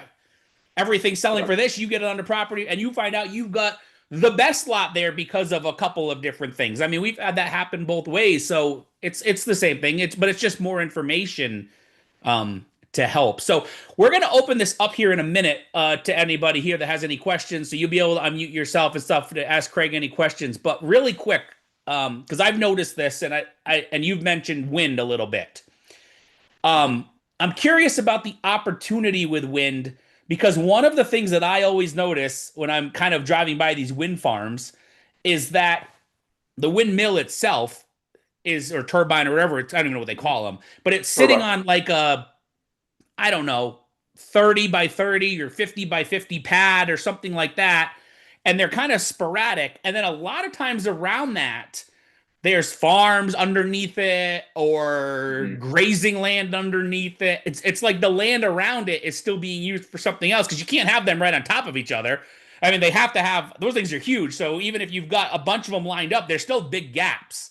So Yeah. is that how does that work as far as are the wind, is it like a potential, basically, I'm guessing, I'm asking for maybe like double leasing where you can lease it to the wind people and to somebody else to do something on the ground level? Well, you certainly can, right? Just like you said, I mean, the hub heights on modern turbines are 350 feet in the air. So there's a lot of things you can do underneath it. The reason why I didn't bring it up too much in this call is wind development on a utility scale. Those are very large tracts of land because wind farms are enormous, hundreds of thousands of acres, right? So for them to be efficient in their land campaign to go lease property, they're not going to go where everybody has a couple acre parcels, because they've got to do an enormous amount of leasing contracts versus they go to eastern Colorado, and they, out of 100,000 acres, they might have 500 different landowners out of 100,000 acres, right? So that's typically what you've seen with large with wind development in general. Very large wind farms out in rural parts of America, and large tracts. To your question, though, yeah, I mean, with some of these resources, and you're already starting to see this again with solar, you can do double leasing. So you can have wind turbines on your ranch and also have cattle leases on your ranch. Very, very typical. You can farm and also have generate farm revenue from row crop and also have wind turbines. This is more new, more recent in the last couple of years. What they're starting to do now is, rather than having the ground mounts for solar lower to the ground, they're elevating them up. So you can actually run livestock and cattle, even cattle in some places, underneath the solar panels. So again, there's a double lease. So depending on what it is, there's a lot of these resources that can kind of stack up on each other. Now, obviously, if you're looking at a parcel and it has producing oil and gas wells, it has a producing solar farm, it's got a wind turbine on it, most likely whoever owns that parcel really knows and understands that aspect, because they've brought that opportunity to the market, right? Those opportunities exist, but that's going to be a little bit different, Jonathan, than going in there and saying, hey, I see that there's a lot of revenue. Well, the people who have that know that there's a lot of revenue. And that's more of what would be more similar to a commercial real estate type of opportunity or transaction, because you're just simply, at that point, you're dealing with cash flow, right? You're not even really dealing with it with real estate. You're dealing more with the cash flow. And I'm guessing, I don't know, because I don't know that industry or that side of it, but like driving across Dakotas when we were, and you mentioned Eastern Colorado, Montana, even over here, there's a couple. Yep. It seems like maybe based on the way it happened, that at least with the wind, that it was existing farms or pasture land already, and then they signed off. So they basically continued to have the right to use it for that. It was their ranch. They had their cattle, they had their corn, all of those, and then they just said, okay, yeah, you can come out and chop up, however big the foundations are for those things, 30 by 30 or 50 by 50 or whatever they are, cement pads, and you could put one here and you could put one here, but we're going to keep going around it with our what we have in place already. Yeah, it's typically not a change of use for the land when wind turbines come in, because the footprint is relatively small from what you see on the surface. Now, the foundations themselves are quite extensive. They're actually very impressive, the amount of concrete that's used on those, but the footprint itself is relatively small. And since they are going up in rural areas, if someone's been ranching it for a while or farming it, they just continue doing what they're doing. They just maybe lost a tiny little footprint from where the turbine was, but they're fine with it because that little footprint is going to generate a heck of a lot more revenue than it would have from the traditional practice. Yeah. Yeah. And they're still getting they're still able to do whatever, 90% of the land or whatever for that other. So it's interesting stuff. So we thank you for joining. I'm gonna go ahead and let everybody, you can let's see here, unmute yourself. Actually looks like that was already shut off. I think Genus did that. So you are welcome to start your videos. Anybody here, you're welcome to unmute yourself and ask any questions. So we'll let people hop on here if they have any. You can put them in the chats if you're shy. There was a and few you don't already in the want to. chat. Huh? There was a few already in the chat. Do we One not was get them? like- I know there was some. Let's scroll back and see. I can see a couple here. It looks like Rick Powers has a question. How long of a due diligence period would a typical buyer, a real buyer of one of these development resources from LandGate need? That's a really good question, Rick, and we get that. That's very common from landowners, to wondering how long until I list something, get a deal done, how long before I actually start getting paid. That's a really good question. That's going to be dependent on the type of resource it is and the quality of the site that you're listing. So let's say there is a really, really good site. Somebody out there has got, say, 75 buildable acres. It's right next to a substation. All the technical metrics look really good. And a buyer sees you raise your hand and says, hey, I really like your site. Here's my lease offer. The back and forth, that's kind of dependent on the two parties at that point. But that thing can be listed, even if it's a really good site, it can be listed several months before a team actually reaches out, because this is completely different. You have to understand, these are enormous companies that when they find sites and they like them, well, then they have to go through a certain chain of command to get approval to make offers on that. Then that offer has to get approval from another chain. So it can take a little bit of time. Once an offer is made, that's a pretty good indication that they're ready to move forward, that they do have the capital for the project, things like that. At that point, as far as negotiating the contract goes, that's kind of up to you and the other party. But once you're signed, once you have that lease, let's say maybe that took a couple months, 2 or 3 months, and you're signed in that lease, by the time the panels, and we're talking about solar here, it'll be different for wind or data centers or any of those. By the time the panels actually show up, that can range from anywhere from 2.5 to 5.5, 6 years, depending on what the company is, depending on the local ordinances and regulations, the permitting process. There's a lot of different factors there for them to get that project online. Now, that's if, and we'll get a little bit into the weeds here, that's if they're planning on taking that project and connecting it to the grid, because it's an enormous bottleneck trying to get that project into the power grid to accept electrons. Okay. And you're going to start seeing this, everyone in this room is going to see this in the next couple of years in their area where they're buying, or if it's not on their own property.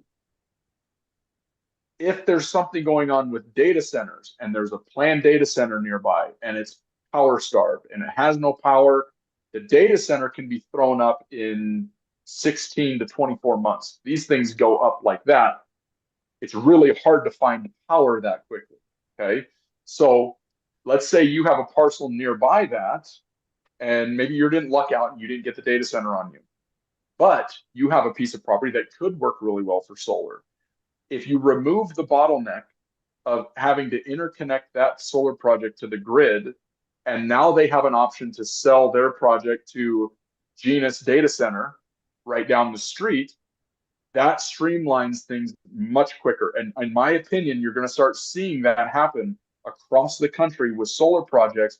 What used to be a 3 to 6 year potential timeline of actually being paid real lease money, that's going to get shortened way down because they're going to go directly to some of these offtake locations and they're going to sell their power directly to them.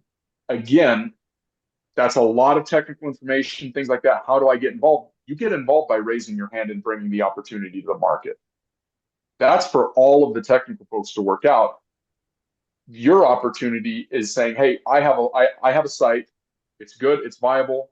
What do you guys want to do with it? I'm open to making a deal. That's really what the opportunity is there, is that you can participate in it without having to have this massive Rolodex and truly understanding, well, do I go behind the meter? Do I connect to the grid? Whatever it is. That's not even in the realm of the folks here to worry about. So yeah, let's do a quick follow-up on that, because something you said. Let's say it takes them a few years to get their solar panels there. What's happening in the meantime? Are they paying or not? So they'll pay during, we call that during the option period. Okay. So they're going to sign a lease option while they get their permits in place, while they get the interconnection queue, all of these different things that are not guaranteed for them on their side. Once they have all these things in place, and that can take a couple of years to get all of the regulatory things in place. Once they have that, it'll be a couple of years. The panels go in, and that's when the real money. So we showed that example where it was, $400 or $500 per acre per year. During the option period, you're not getting paid $400 or $500 per acre per year because they're really not doing anything on your property. They're not encumbering it. They might survey it. They might do a couple soil tests or something like that. But for the most part, Jonathan, you're still doing the exact same thing on the property that you've always done. So if you're farming it, you're still farming it. If you're ranching it, you're still ranching it. If you're hunting, leasing it, you're doing that. So nothing really changes. You still get paid. That's during the option period. It's a much lower amount, but you still get paid during that time once they encumber the property. And that's the same for wind. That's going to be the same for solar. That's going to be the same for battery storage. If you get a lease for batteries, once they start encumbering the property and they start rolling skid loaders and excavators, and you no longer get to use your land for the traditional use that you had, that's when you're really making money. That's where, and at that point, you don't care because you're making an enormous amount of an increase of what that land used to make. That's fine. The reason I was looking at it more from the perspective of the person like us, let's say, that gets a property under contract, and then you bring it to them, you have to realize that there's going to be a little window there where the lower number. But that being said, I mean, it still may be enough to make it make sense. You may be enough to bring on somebody else to actually purchase the property in the meantime. Or as Gina's talked about, working with the owner directly. There's a lot of different options at that point where at least now hey, these numbers work, so we can put something together. The other thing you mentioned was they bring the offer. When they do that, is that basically like their number and this is it, take it or leave it? Is there negotiation room? I mean, are they basically, because of what they do, it's like, this is what we're paying you, this is it? Because there are things like that. There are some things like that. I'd say that, it's similar to what you do every day. Everything's negotiable, right? Everything's negotiable. It's like, but what are you willing to give? What are you willing to take? Things like that. When it comes to negotiating power, it's completely based on the quality of the site. If you don't have that great of a site, and your neighbors closer to the substation might have a much better site, but they're already talking with you, you got to balance where, okay, do you really want to push really extraordinarily hard on your negotiations, knowing that all they got to do is just go down to your neighbor across the street and maybe get a better deal? So you've got to measure that. And that's, well, how do you do that might be the question. That's up to your discretion, right? That's up to your discretion. If you know, let's say this is a different scenario. Let's say you've got 200 acres and it's the only open raw 200 acres in South Dallas, and you're next to a bunch of substations, and it's the only thing that's there that's not developed. Well, you've got a lot of negotiating power, right? So it's really dependent on the quality of the sites you have, how hard you push. Everybody's in a little bit different scenario. Some folks, let's say the payment on the combine, for the loan is due next quarter, and crops aren't doing that well. Do you really, really push super hard to get money in 6 years, or do you negotiate a little bit better for that option period? So it's, everybody's in a little bit different scenario.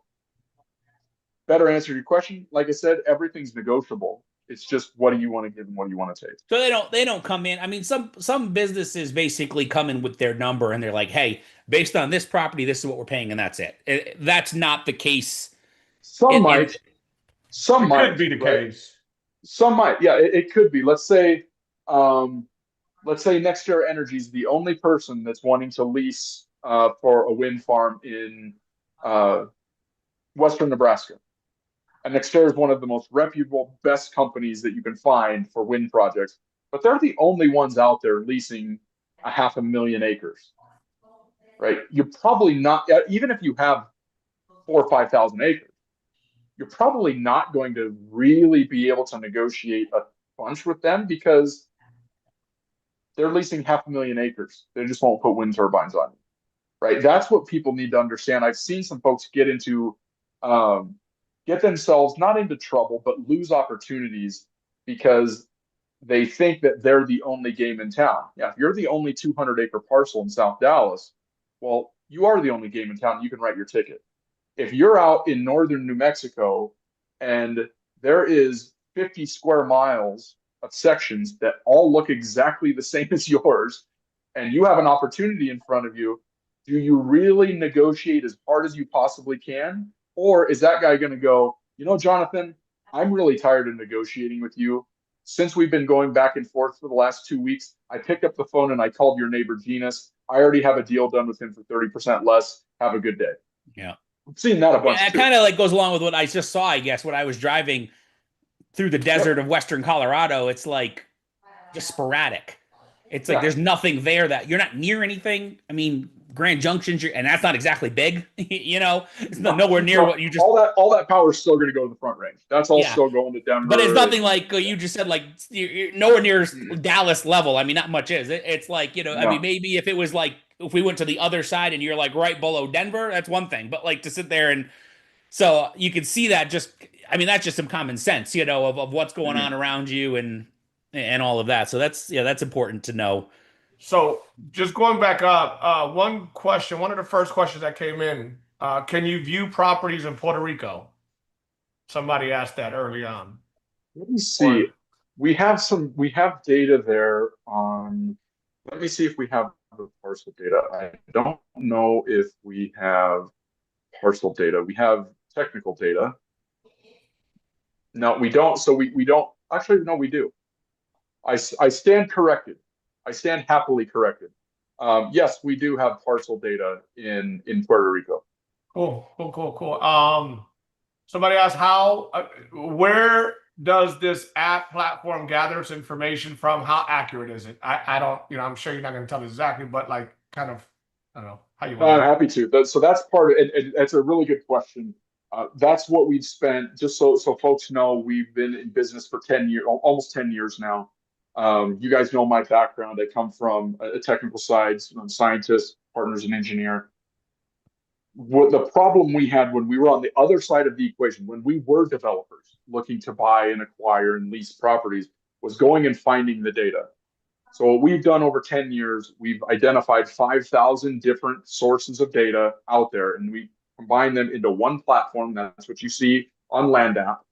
And we've generated derivative products off of those where, like you said, the 0 to 100, that's our data.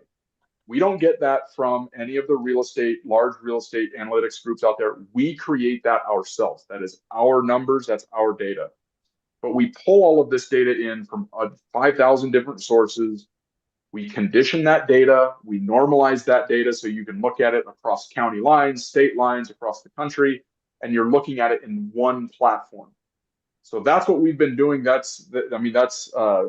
as far as how accurate it is, we up. So some of those data sets are updated that impact the value of your index scores. Some of that data is updated nationwide every 5 minutes. Some of that data doesn't change a whole lot, right? We saw some of the bedrock data. That doesn't change, right? Your bedrocks aren't changing underneath our feet. So it just depends on the type of data you're looking at, how often it's updated and things like that. But as far as accuracy goes, that's our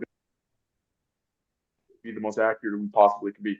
There's nothing out there that's 100% accurate, including my company and the company we built, but we're striving to get as close to that as we can. Oh, and we've said that. I mean, it's not even possible because it's all how much somebody's willing to pay. There's so many different variables that come into play at any given time. So, that varies. And guys, you just really quick, Genius, I mean, we'll keep asking these questions in the chat, but just a reminder, you can unmute, you can turn on your videos. Don't be bashful. Feel free to join in and ask your questions, if you want. But yeah, I just kind of started back at the top. That's why I just scrolled all the way up. So like, you might have answered this already, but if you did, you could just say I answered that already. But I'm just kind of starting back from the top, coming down. Sure. How do you see the role of smaller parcels under 20 acres evolving in the context of community solar and micro data centers, and what should investors watch out for? I thought you talked a little bit about that a little bit ago. Yeah, I think we touched on that, and we touched on that question specifically because I think as micro data centers and community solar moves forward, I think that's going to be a much larger slice of the investment pie and the capital allocation pie than what we're at currently. But that's where it's going to be. It's going to be under 20 acres.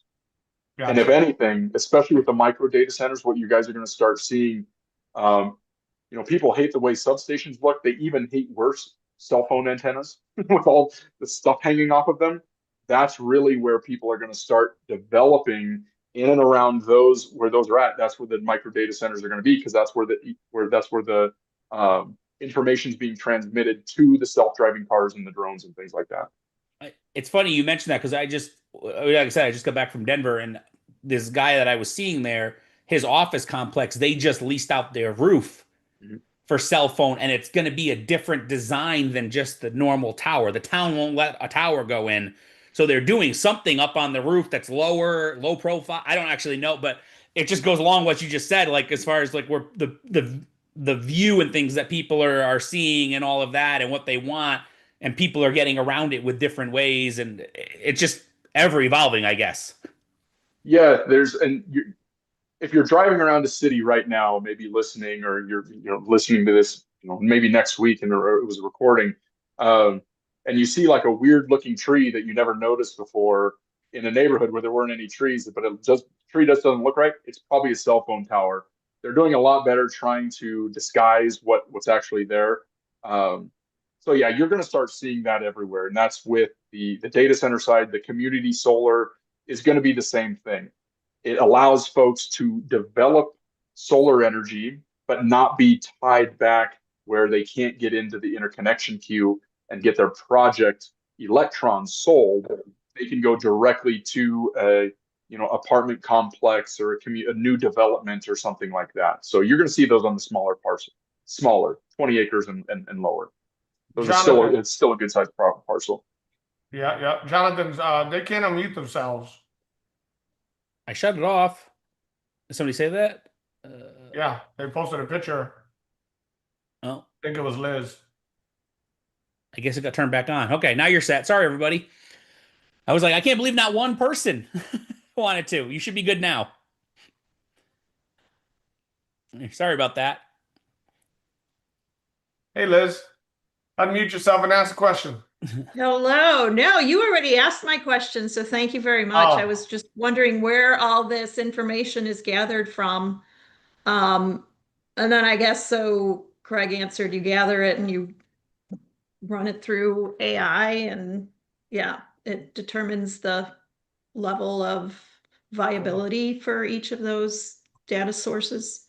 Yeah, I wouldn't call it, I wouldn't necessarily call it AI. We run it through an enormous amount of automated computations. So Okay. all of the data is put into one spot. When you click on that parcel, all of those calculations run. How much buildable acres do you have? How close are you to whatever infrastructure it is? And then the impacts on that, on the financial aspects of that resource are fed back to you when you look at it in the on the platform. And I guess I think I heard this correctly, but I'm not really into any of this data center but the data that you provide can show um like the buildability for a new subdivision, or the viability for a Yeah, recreational center or things like that. So yeah, the it'll tell, it's going to tell you again, just like kind of some basic due diligence that Jonathan was mentioning earlier. If you want to know information about the soils and how, what exactly, what's the buildability of this soil type here? Well, it'll tell you that. If you want to see what type of tree species and how many trees per acre you have on a certain part, it'll tell you all of that information from I call it a basic due diligence perspective, but that's just because I've been in building this platform for 10 years. It's really not basic. I'm absolutely really surprised with how much people don't know about the specific parcels that they're buying. For instance, right, when I clicked on that land portion, it showed what the land use was and giving me a breakdown of how many acres of each type. I mean, that's incredibly useful when I'm looking to see what I'm actually valuing and looking to purchase for the piece of property. right. Thank you very much. Yes, ma'am. Thank you. Let's really quick here, because I think like some people are asking about like different who the buyer is and what they're doing and all that. Do we worry about that so much as the person selling it, or do you just like put it out there? That's the way I'm looking at it, is I'm just going to put it out there and let them come to me. That's what that's what I would suggest you do. Is most people who are listing properties, they pick up the phone. Not most, but some that do need help, they'll pick up the phone, they'll call us, we'll walk them through, and they'll always ask, well, what do I list it for? If it's me, I'm going to raise my hand for everything. I don't really, I just want to increase I want to increase my yield on the property. I don't really care what it is. Now, if I get a bunch of different offers from different types, then I'm going to make a decision which one I go with. But the market has told me which one I should go with, versus me saying, I think I want this one or this one or this one. And that's why when I was walking you through that process to list the property, we default with everything selected. Do you do that even if it comes like, so your report shows you, so let's say you got solar's at a 90 and data centers at a 90 and wind's at 2. Do you still put wind? You can. This is the thing is, maybe I'm just that bad of a business guy, Jonathan, but if I charge No, I'm not criticizing. you know I mean? We want to know because we're going to use it. It's like, no, I'm criticizing myself. Where it's like, that's a really good idea. Maybe I should charge like 5 cents for every box they click. Since if I'm a landowner, I don't have to pay anything more, even though it's a long shot. Who knows? You never know what might happen. It doesn't cost me anything more to get my property out in front of a potential carbon developer or an oil and gas developer. Even though it might show really low, I'm going to put it out there. I'm going to put it out into the realm and see what it returns back, because I don't have to pay anything more for it. And there's no risk to that for their view of you for doing that?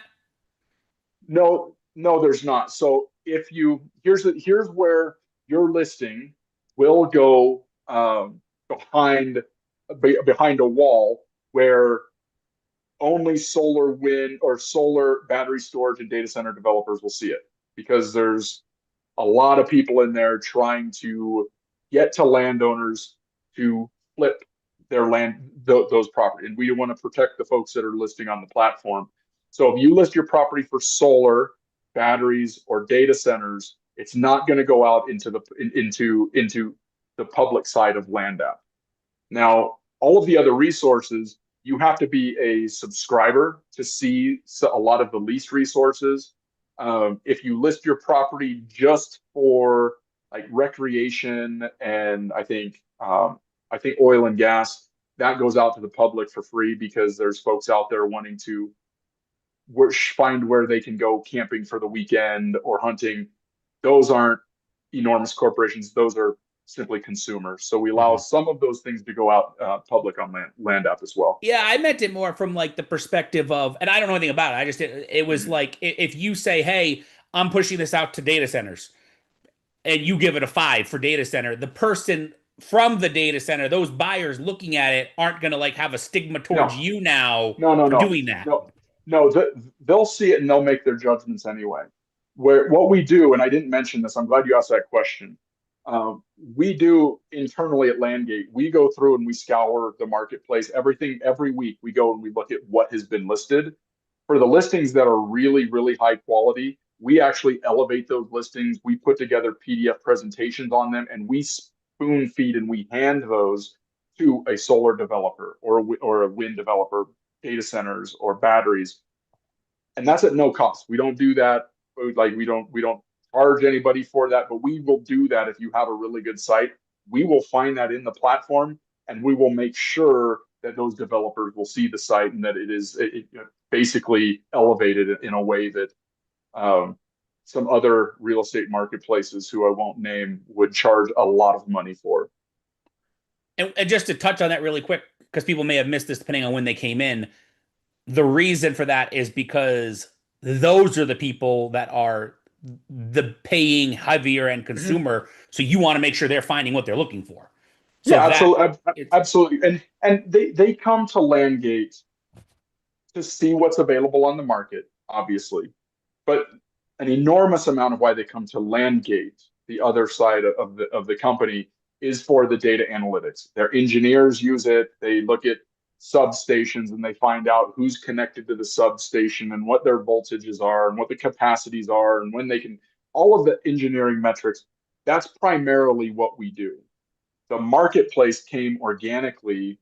We developed that 6 or 7 years ago when we had landowners using it and say, hey, that's great. You've given me information, but now I don't know what to do with it. So we're like, oh, okay, well, that's sometimes the best ideas are the ones that come to you without seeing them. And that's what landowner says, like, why can't I just want to raise my hand. I just want to raise my hand and get this out in front of folks. So we continuously improve that and always, tweak things the best way that we can. But yeah, that's right now there's zero charge. There's no listing fee, no commission or at all to any of that. Awesome.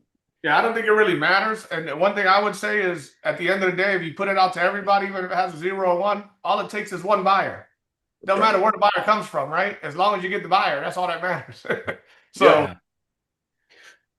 yeah. And I guess in your remarks there, if, for example, let's say you wanted to sell it, you could still put in the remarks open to leasing or something like that, right? If to let them know, just because that just brings up, it kind of goes back to very smaller scale. But when we sell owner finance, some people are like, well, I only want to take cash unless I get X, Y, and Z. Then I'll do owner financing all day long. So they put that in the description. Well, may consider owner financing with a substantial down payment, blah, blah, blah. You could basically do the exact same thing in this. Yep. So, yeah, and that's, I mean, you can, we've seen folks that do it just that way. So they'll create a listing to sell their property and they'll mention in the notes of, hey, also open to leasing for any resources.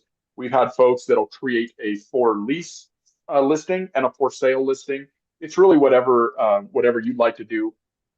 There has been cases where we've seen folks list really high value properties for sale, and they didn't mention anything at leasing at all because maybe they didn't know they could. And we've reached out to them and we've helped them create a listing for leasing as well. So we want people to be as successful as possible. We don't make money by doing that, but we want people to be successful as possible. When you have the marketplace is kind of new for the real estate world, right? It's a completely different model where the vast majority of the time is like, okay, I want your deal to go through, but I'm going to take a chunk of it too. That's not at all our model. So this is completely new. It is shaking some things up in the real estate online marketplace world. I think it's shaking things up for the better. But yeah, I want your deals to go through. I don't make money by your deal going through.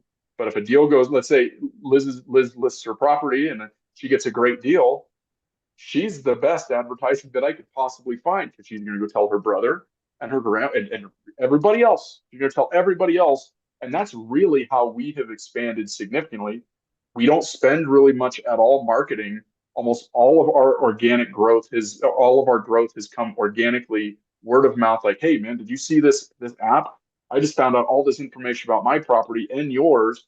Oh, really? Where'd you get that? And then, yeah, and then I leased this and I got that. So we're very proud of it. But and again, Jonathan, I really appreciate you guys letting us come on the show and talk about it. And I hope everyone that was listening, that they found value in the conversation. But no, we absolutely appreciate opportunities like this to talk about what we put together and show the opportunities that are out there for landowners. And that's how we found you. I mean, it was just organic search and looking things up, and it was like, who is this? What is this? You know, and we went down that line. And it's I mean, it's just basically flipped. I mean, that's really all it is, right? It was most marketplaces charge the seller and the buyers don't get it. You are working with these huge companies that are out there very specific, and instead it's just flipped. You're bringing the sellers to them and retaining them because you're bringing more and more and more sellers. So that's a huge thing here. I guess Jamal's raising his hand here, so he's got a question for you. And yeah, absolutely, shoot away, Jamal. I saw your camera on a little while ago. If you can hear us, go ahead and feel free to ask your question. I think we lost him, maybe. You're muted, Jamal, if you're trying to talk. There we go. There he is. Can you guys hear me? Okay. Yes, sir. I had a couple of questions. One of the land methods kind of key differentiators to success is being able to find an area where there are sales and where there's activity going on. But for data centers and solar, really, I feel like it might be kind of limited as far as where a possible target area might be. It might be limited by where you hear news. Like, I'm here local in the Phoenix market. You know, I know of some areas in surrounding areas to the Phoenix metro that are where data centers are going up. Outside of that, though, how would you kind of do research to understand where the buyers that end up on LandGate, where they're actually looking to purchase? Like, how do we know where they're interested in developing? Yeah, that's a good question, Jamal. And when you're on the mobile, when you're on LandApp on your mobile phone, we have you can go into the data layers, and we've created heat maps where it'll show you, and you can pan around Phoenix or any other area. And let's say you want to find out areas where the solar value is high, you can actually turn that heat map on, and you can browse around and you can see where there's high value areas and low value areas. So it'll show you that on a pretty specific level. On a higher level, Jamal, if anyone listening is in a metropolitan area, data centers are coming if they're not already there. It is, I mean, I've lived my life in the energy industry, right? So I understand very much what happened for the oil and gas land rush from 2010 up to 2016. I've lived intimately the renewable land rush, which we're still in. I don't think it's going to go anywhere.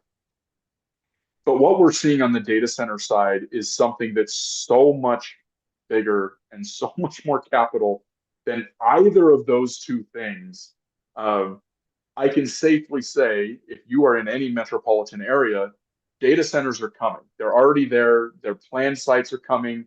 And like we said at the very start of the call, the developers are competing and trying to buy likely very similar parcels to you guys. And that's what I said is going to change over the next 5 to 10 years. They're not going to be buying the huge 200-acre parcels in Phoenix, what's left, or in Dallas, or any of those. They're going to be going to much smaller parcels that fit the mold for micro data centers. So Jonathan said, you know, how do you stay out in front of that wave and ride that wave versus getting swallowed by it? That would be my best recommendation to you all, is find those really ugly parcels in urban areas that nobody wants to touch. They're probably sitting in an industrialized area. And you look at it and say, if nobody wants to put a trailer yard there or a scrap yard, there's nothing I'm going to be able to do with it. Those are the type of opportunities that I really think you need to have a pretty open mind for and look at it and say, what am I buying it for? And what is the potential that's there, right? So that would be, Jamal, sorry, back to your question, like where is this, what area should you focus on?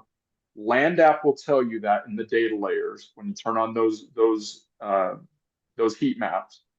But then on a larger level, data centers are not going to go away from anyone. And when I say data centers, I mean that as well with the battery storage, because if you don't have the power, you don't have the data centers, right? That's the biggest bottleneck right now for the data centers. Where's the power coming from and where's the sites at? And you're going to start seeing battery storage locations popping up in urban areas where people really never thought of them before. So that'd be the best. That's kind of the best, at least guidance or maybe advice that I could give you there. Let me just throw something in here really quick, because this is just going to be and Craig may not agree with this, but this is going to be my advice to anybody listening. That's it. Don't jump into this like fully when you have no clue what you're doing yet. Yes. The whole point of this is things that you're already doing, and these are properties that you may be overlooking. I can tell you I've had dozens of those over the years that I've sat there and I'm like, that's sitting next to this. It's garbage. I'm not even going to make an offer. And in reality, now it may be one of the better paying pieces of property. So follow the path that you're already doing, but now add this in. You can use the LandApp for your due diligence. Again, it's only $6. You can use it for any property, find out soils, find out stuff like that. And then if you have a thing like Genus had, where all of a sudden it ranks 98 on solar and it's 50 acres, that makes sense now, right? And it's like, let's look at that. So, and then, like I said early on, maybe you say this is something I'm going to do here and there, a little niche because it makes sense. Or maybe you really love it after you do 2 or 3, and then it's to Jamal's question. That's when you maybe start targeting very specific properties and different things like that fit. But to begin with, stick with what you know, and then add this in. And maybe all of a sudden it's like, oh, I made a deal from this. I did. It's kind of like with just in any sort of land thing that we talk about or teach. Nobody goes out, even if it's residential, nobody goes out and buys 50 acres for their first deal and splits it up into a bunch of property. I think Nick was on here. They just did a subdivision, but they've been in land for 3 or 4 years, and they decided to tackle that now after a couple of other things. So it's like, pick them as you go, and you may find really what we were saying right from the beginning is that there may be opportunities hidden right in the deals that you're looking at that you don't even know are there. Genus is a perfect example of that. He already told that story, and there's tons of those all over the place. It goes back to the story Craig told at the beginning too. With the guy that leased it, and he's made all of his money back in, within a year. And those are the type of things. And then from there, if you want to grow it, go nuts, right? Because now you have a little bit more experience. Yep.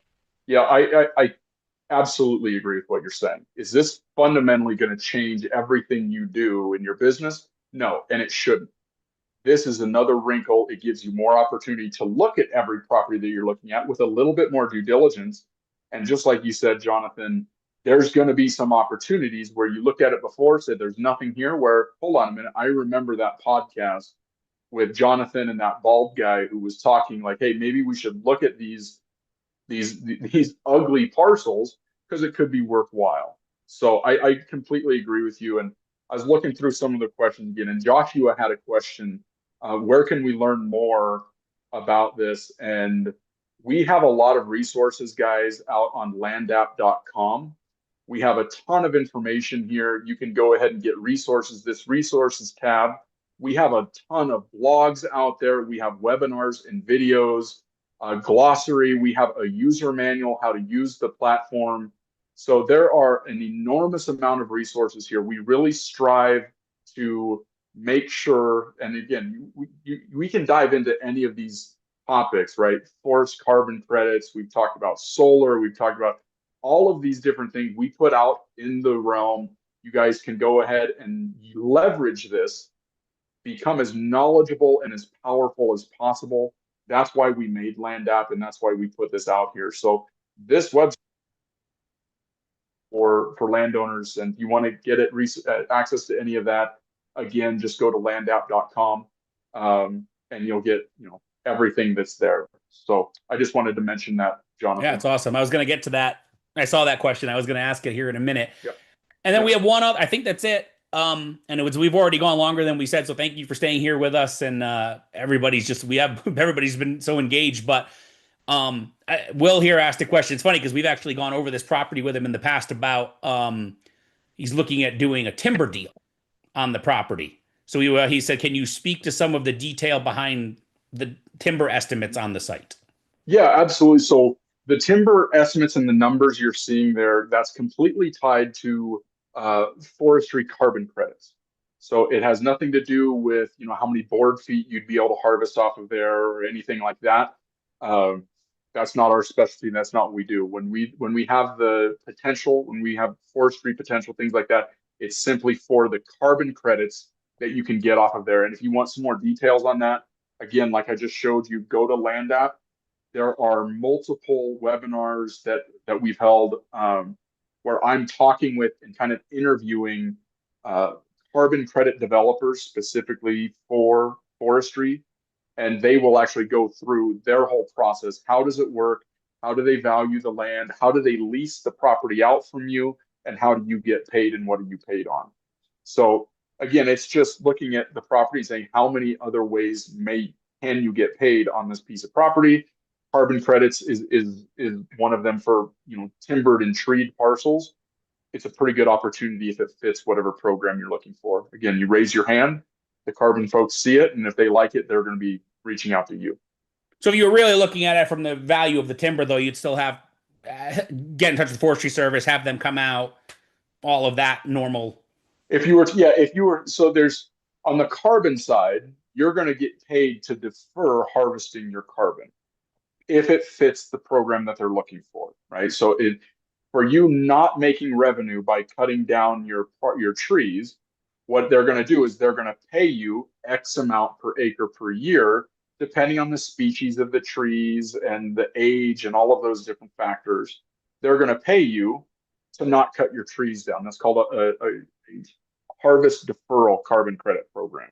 You would voluntarily not cut things down. They would pay you because a company out there has voluntarily paid to buy the carbon credit, and the transaction would be done there. That's different, Jonathan, than the timber value, as if they would go through and cut it. How many board feet would you get? Those are two different things. And rightly so, the timber value, if you were to harvest it, it's going to have much higher value, but you're going to harvest it once every 50 to 100 years. Yeah. So it really just comes down to what you've got there. Mm-hmm. Again, it comes down to just more due diligence. And really, I mean, that's all it is. Are you looking at it from the perspective of, hey, I've got hardwood that's been sitting here for 100 years and it's worth tons of money, because sometimes you'll sell a tree for 50 grand, one tree, because of what it is. It's like, or is it just not so great and somebody will pay me X to leave it alone for years and years and years and years and years. So it just comes down to, I guess, doing in this case, I mean, for that specific question, it would just be do both, right? You could find out from this company how much they'll pay to not do anything, or if there is legitimate value there, how much will this company pay to come take it? If there's something there. So and conversely on the carbon credit side, there's companies out there as well that will do carbon credits on, especially in the southeast part of the country, anything that's row crop or pasture that was historically pre-industrialization forest land. They'll pay you to and they'll pay for the trees to be planted. They'll pay you to turn and convert that back into forest land, and they'll pay you a carbon credit for that. So again, that's a whole other topic, but it's something to consider when you're listing your property and raising your hand. You don't need to be an expert on it. Put it out there and see what the market wants to do. Yeah, and that goes back to what we said 10 minutes ago. Just check all the boxes. Yep. And let them come to you and see what happens. Yep, exactly. If it makes sense, they're going to reach out. I mean, it may take a little while because they're going to do some due diligence up front, like you said. But let them come around and see what happens. And in this case here, he owns that property. So stick it out there and let it sit out there for months. Who cares? Let everybody reach out to you in that case, if that makes sense. Yep, absolutely. All right, very good. Well, I think that's it. So I haven't seen anybody else pop on here. So Craig, thank you so much for joining us. Guys, free resources here. Reach out. You can go on his site there. He showed you that. You can go list the properties. You can use the resources like he showed, to watch some more videos and get into pretty much everything we talked about, but in more detail, all broken up. So go check that out if that interests you. I highly recommend getting the paid service, $6. What is that? It's nothing, right? I mean, like I said, I'm not trying to push it, but there's absolutely no reason not to for $6 a month. I mean, and from my perspective, again, put all your properties through it.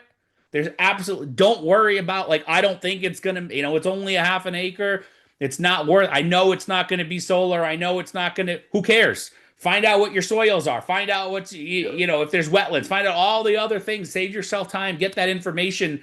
You're paying $6. It's unlimited. Just get it. It's like, and have that report, and you'll be shocked. I mean, go run one for free. You'll be surprised. That's what I did, right? Because there's no charge for one. So like, go put your own home in there if you want, and see what you're sitting on top of, or whatever it may be, and see the report that it generates, and you'll be pleasantly surprised. I tell you that right now. So I was very impressed. And I'm sure all of you guys will be as well. So, Craig, thank you again so much for joining us. I'm sure you're going to get some new users here, and hopefully you'll be hearing more success stories from myself. Genus has already got something working, and from different students here as they put this together and add another whole new layer to their land investing and the opportunities. So, any closing words you'd like to share? Well, I just want to, I want to thank you guys for the opportunity. For those of you that are on, I don't think we lost anybody in this 2.5 hour podcast. So I think the topic was on par. I think what you guys are doing is bringing a lot of value to the folks. So take advantage of it. Learn as much as you possibly can. That's no matter what you're doing in life. Learn as much as you possibly can. Don't ever stay in one spot because you're losing. You're going backwards. But thank you so much, Jonathan, Genus. Thank you, guys. We appreciate the opportunity. For those that were here, I hope you got something out of it. I hope you learned something. I hope you feel a little bit more empowered, and that we could bring some value to you. If at the least, if you could give us some love on social media, you can find us LandApp on Facebook, Twitter, all of the standard social media things. If at the least, if you could just give us a like or two, that would be great. But again, leverage the platform that we built. There's a ton of resources there for you guys to use. And again, thank you so much, Jonathan. This has been a lot of fun. Yeah, it was great. Thank you. And I will say this is the longest we've ever had one of these go. So obviously people were eating it up. I told you when we started about an hour and a half, that's usually where we are. We kind of like go through our questions for 45 minutes or so. And then we kind of jump in. We did that today. And then like a bunch of discussion and everything ensued afterwards. So everybody's eating it up. They see the power. They see the potential.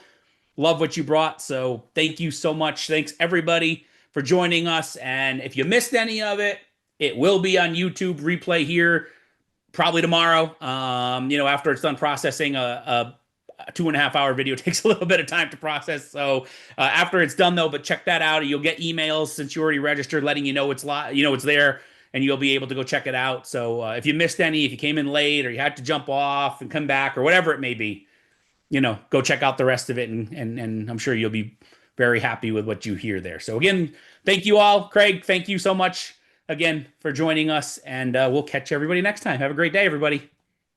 Thanks, everyone. Bye. See ya.